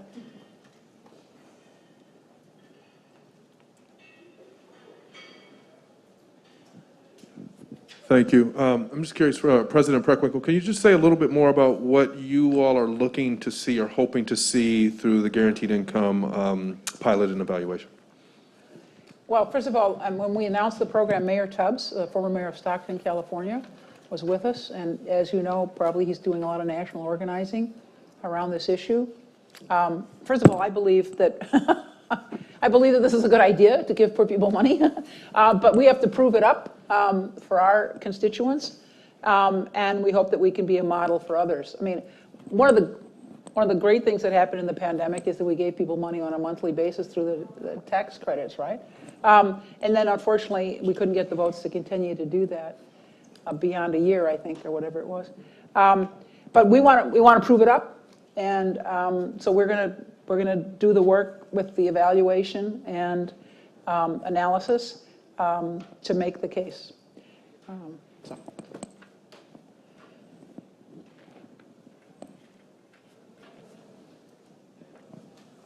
So thank you again for a terrific panel. My question is about partnerships. You were talking about partnerships with the Academy, and I'm wondering about the partnerships that you feel would be necessary to facilitate evaluation working as comprehensively as is needed. In other words, we know that we need data scientists to have an understanding about equity, but the bridge between what they're doing in the Academy may not quite match yet what's going on in government. But how do we build up those kinds of partnerships? Well, in our case, we have a longstanding partnership with Loyola University that's worked with us around our criminal justice reforms. In particular, has looked at the impacts of our efforts to reduce reliance on cash bail and what impact that's had, because those who oppose our efforts argue that our efforts to reduce cash bail have resulted in the spike in crime that we've seen the last couple of years. And of course, we have a longstanding relationship with them, and their work proves that that's not the case, that the spike in violence has other reasons. They've also been working with us on electronic monitoring and what the impact of that has had. So we have a partnership with Loyola University. The University of Chicago has an urban lab, and so we are going to be working with them around our guaranteed income pilot and trying to bring in other partners as well. So fortunately for us, we have some, not across the board, but in particular arenas, we have established relationships with the universities in town, and we're trying to expand our partnerships. Yeah. I'll add one thing that I've spent a lot of time thinking about over the past year or so, which is how to think about evaluation in the context of one-time programs where speed is a priority. So, one of our challenges is for many of our programs, take a program like rental assistance, we needed to know immediately how the program was working. We needed to know immediately not just whether dollars were getting out the door, but who they were going to, what the bottlenecks were. And so I think a ongoing question I have and want to continue to think about is what kind of partnerships can be built between government, academics, and community groups who often are the first to know that something's going wrong in a program that can help us adjust in real time. I think with rental assistance, and you heard a little bit about this today, the fact that there had been this combination of, academic work coming out of places like Urban, the Eviction Lab, with a set of organizers who also were engaged with those academics was incredibly helpful for us. We were having monthly conversations or weekly conversations at times with some of those partners about, okay, what are you seeing? Where is the program working? Where isn't it? And then what can we do to share that elsewhere? And so I think that's something that I want to, take some lessons from and think more about going forward. I would just echo that point. I think that the connection sort of across those different spaces is really critical. So at MPA, we've been trying to find folks to help us evaluate some of the housing programs that we helped pass. We want to make sure that the program rules are designed in such a way that it really does set up the long-term evaluation of do project labor agreements really have the intended benefits in the communities where housing is getting built, for example. But we have struggled to have folks sort of at the university level or in other sort of academic spaces really sort of want to come to the table and talk to us about that evaluation. And so I think having the conversation go both ways, I think that having us be able to help provide some of that real-time feedback in terms of how programs are going is really critical, and be that bridge of trust that was discussed earlier, but also having better access to some of those data scientists is also really welcome. I see a hand back there. Definitely welcome this side of the room to also be raising hands and participating. Thank you, and good afternoon. I think it's okay to say good afternoon. And my name is Hope MacDonald Lone Tree, and I am currently the acting commissioner at the Administration for Native Americans at ACF, or the Administration for Children and Families at HHS. But I just wanted to say thank you, Jacob, for mentioning the work that you're doing with tribal communities. Very super important, was for a population who during the pandemic was hitting we were, I think for Navajo, we were like right after New York City as far as the infection rates per capita. And so it hit our tribal communities very hard. But I just wanted to say thank you for mentioning that. And we are working with Fatima at Treasury to help the tribes build capacity. And at HHS, we know that the economic recovery is super important to the overall well-being of our tribal communities. So thank you again. We have time for one more question. And I'm going to, really, does anybody over here want to ask a question? I'll give you first dibs, okay.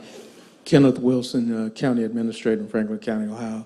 I'd like to know, when you talk about equity and we talk about health equity, gun violence is a true issue that has only seemed to have worsened during the pandemic, particularly when you talk about the premature death of African-American males.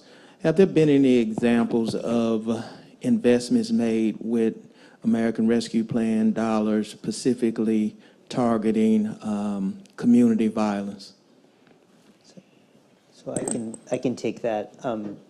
Yeah, and it's a great question and something that we've really spent time working with our colleagues across the administration at the White House, at DOJ, to think about how this influx of funds from Treasury can be used for purposes that traditionally are not within the Treasury wheel space. And one of the things we did last year was we made clear in FAQs that community violence prevention programs were eligible uses under the state and local fiscal recovery funds. And we do have several examples of communities who are investing that way.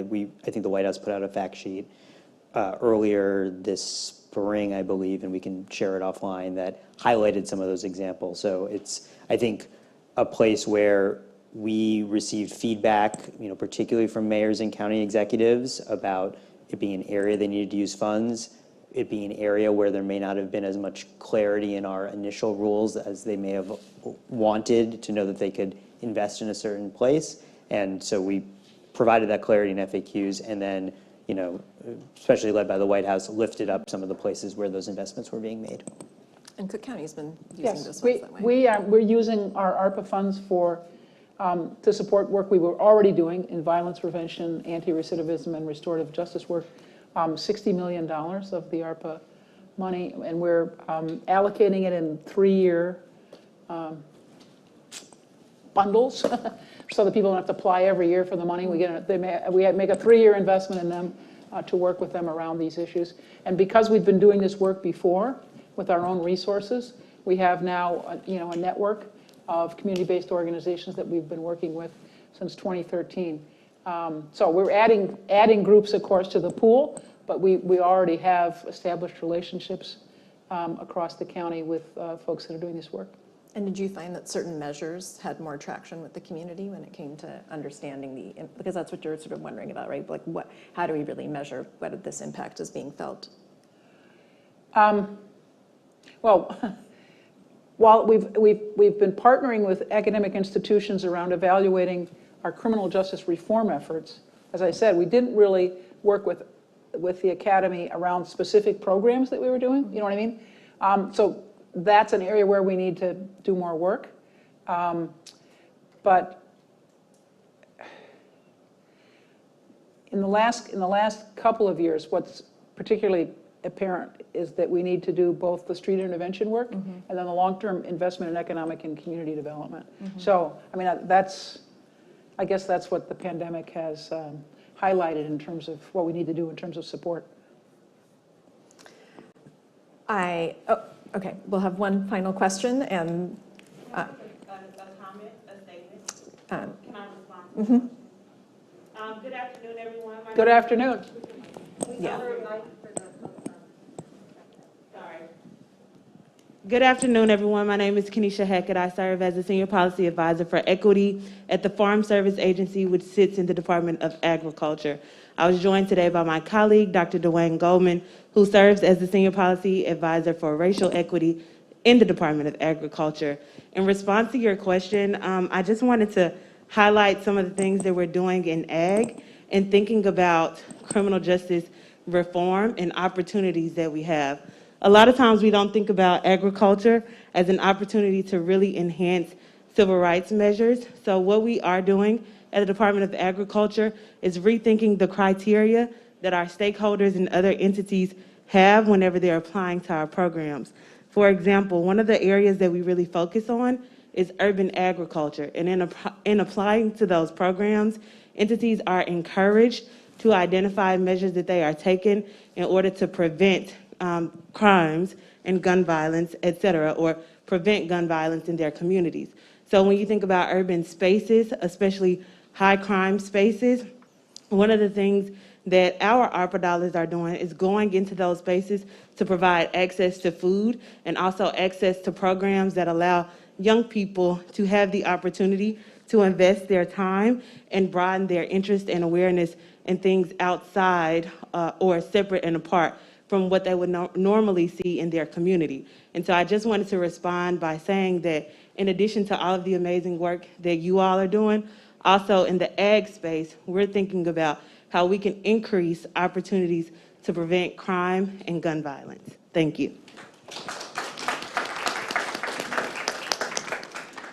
I think we're needing to wrap up, but join me in thanking our panelists for raising really important issues today. And hope that we can continue this conversation online, on social media, and in future forums. So thank you, President Prenkwinkle. Thank you, Jacob Leland. Thank you, Kate Blackford. Wonderful to have you here. Thank you. Thank you. Thank you. Take care.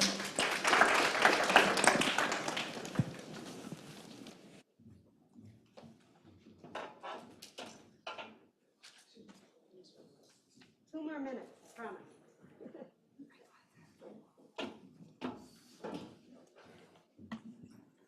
Hey, everybody. This has been an amazing day, and I was asked, and I promised to keep it super short, to just hit on a couple of the key themes that we heard over and over again, some things to take away from today. But before I do that, Dorian was going to be here with me, but he's not feeling well. So he asked me, and on behalf of myself and him, to first of all just say thank you to the terrific teams at Community Change and at the Urban Institute for pulling this together.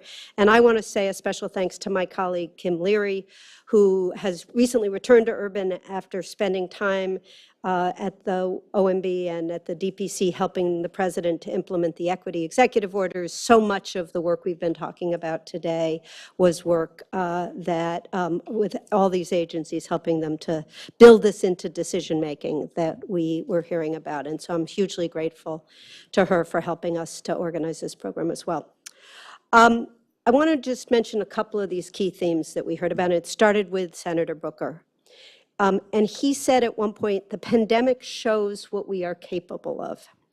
And he reminded us that with Ella's song, that we can't let despair about the change that we're not achieving in a given moment get in the way of what we've learned from our own work is change that we are capable of and that we continue to continue. The words in Ella's song were, "We cannot rest." Gene talked a lot about lessons learned from the recovery, but he also said one of the key lessons is it shows us what can be done. We can lift children out of poverty, and in doing so, we can close these enormous yearning gaps between the level of Black and brown children and children on Native communities and in other isolated communities that live in poverty compared to so many others. We can lift up those children and erase these historic disadvantages that perpetuate themselves over generations. We heard from the panel of policy folks, Heidi, Ted, Mike, and also Prentice from Ohio, that we had really powerful effects on labor market outcomes and avoided long-term unemployment. We heard that in the education space, not only did we mitigate harm, but we learned lessons that we're going to take, particularly about student mental health going forward. We heard in the last mile panel that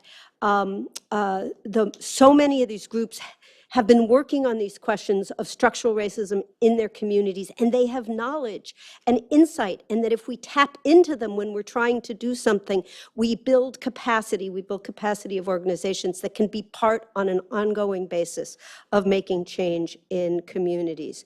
We also learned from Reverend Starsky that those who are part of serving communities day in and day out are an incredibly important part of the delivery system for whatever change that we're trying to deliver, because they already have existing supportive relationships. They are not the IRS coming to your community to help you. We learned that those people who work in community and the residents themselves are a source of evidence. They are not just, as Jean said, as so many people said, an outreach strategy. They are actually an input strategy to help define and design the programs. And they talked about this sort of cooperative governance over and over again. Critical lesson learned. But we also talked about how important evidence of the analytic kind is, both to empower those on the grassroots, to make the case to be compelling, but also then to see the experiences of people as a form of evidence. And as Jacob talked about, to think about what it means to gather evidence. It's not always the perfect and ideal randomized control trial, because sometimes you need the best information at time of decision as you're implementing the programs or as you're trying to do the next iteration. And that may be before all of that perfect insight can gather. Yet we have to build the intellectual information collection from all these different sources into the implementation of program and into the implementation of our activism campaigns on the grassroots. So I think there was, I came away from this day, I've been feeling a little bit kind of down, right? The Recovery Act and the recovery plan, some of the provisions we hoped would continue, or I personally hoped would continue, may not, like the child tax credit. We're looking at the end of the subsidies program, as we heard from the CMS administrator. But what I heard here was there's so much that we're bringing forward. There's so much that we're carrying ahead, and we're never going to do things the same way we did before. And we will center equity. We have infrastructure and decision makers around the country who have learned how to center equity in their decision making and in their case making. And we're never going back. So thank you to everyone who helped bring this together, and thank you for being here, and we look forward to seeing you again.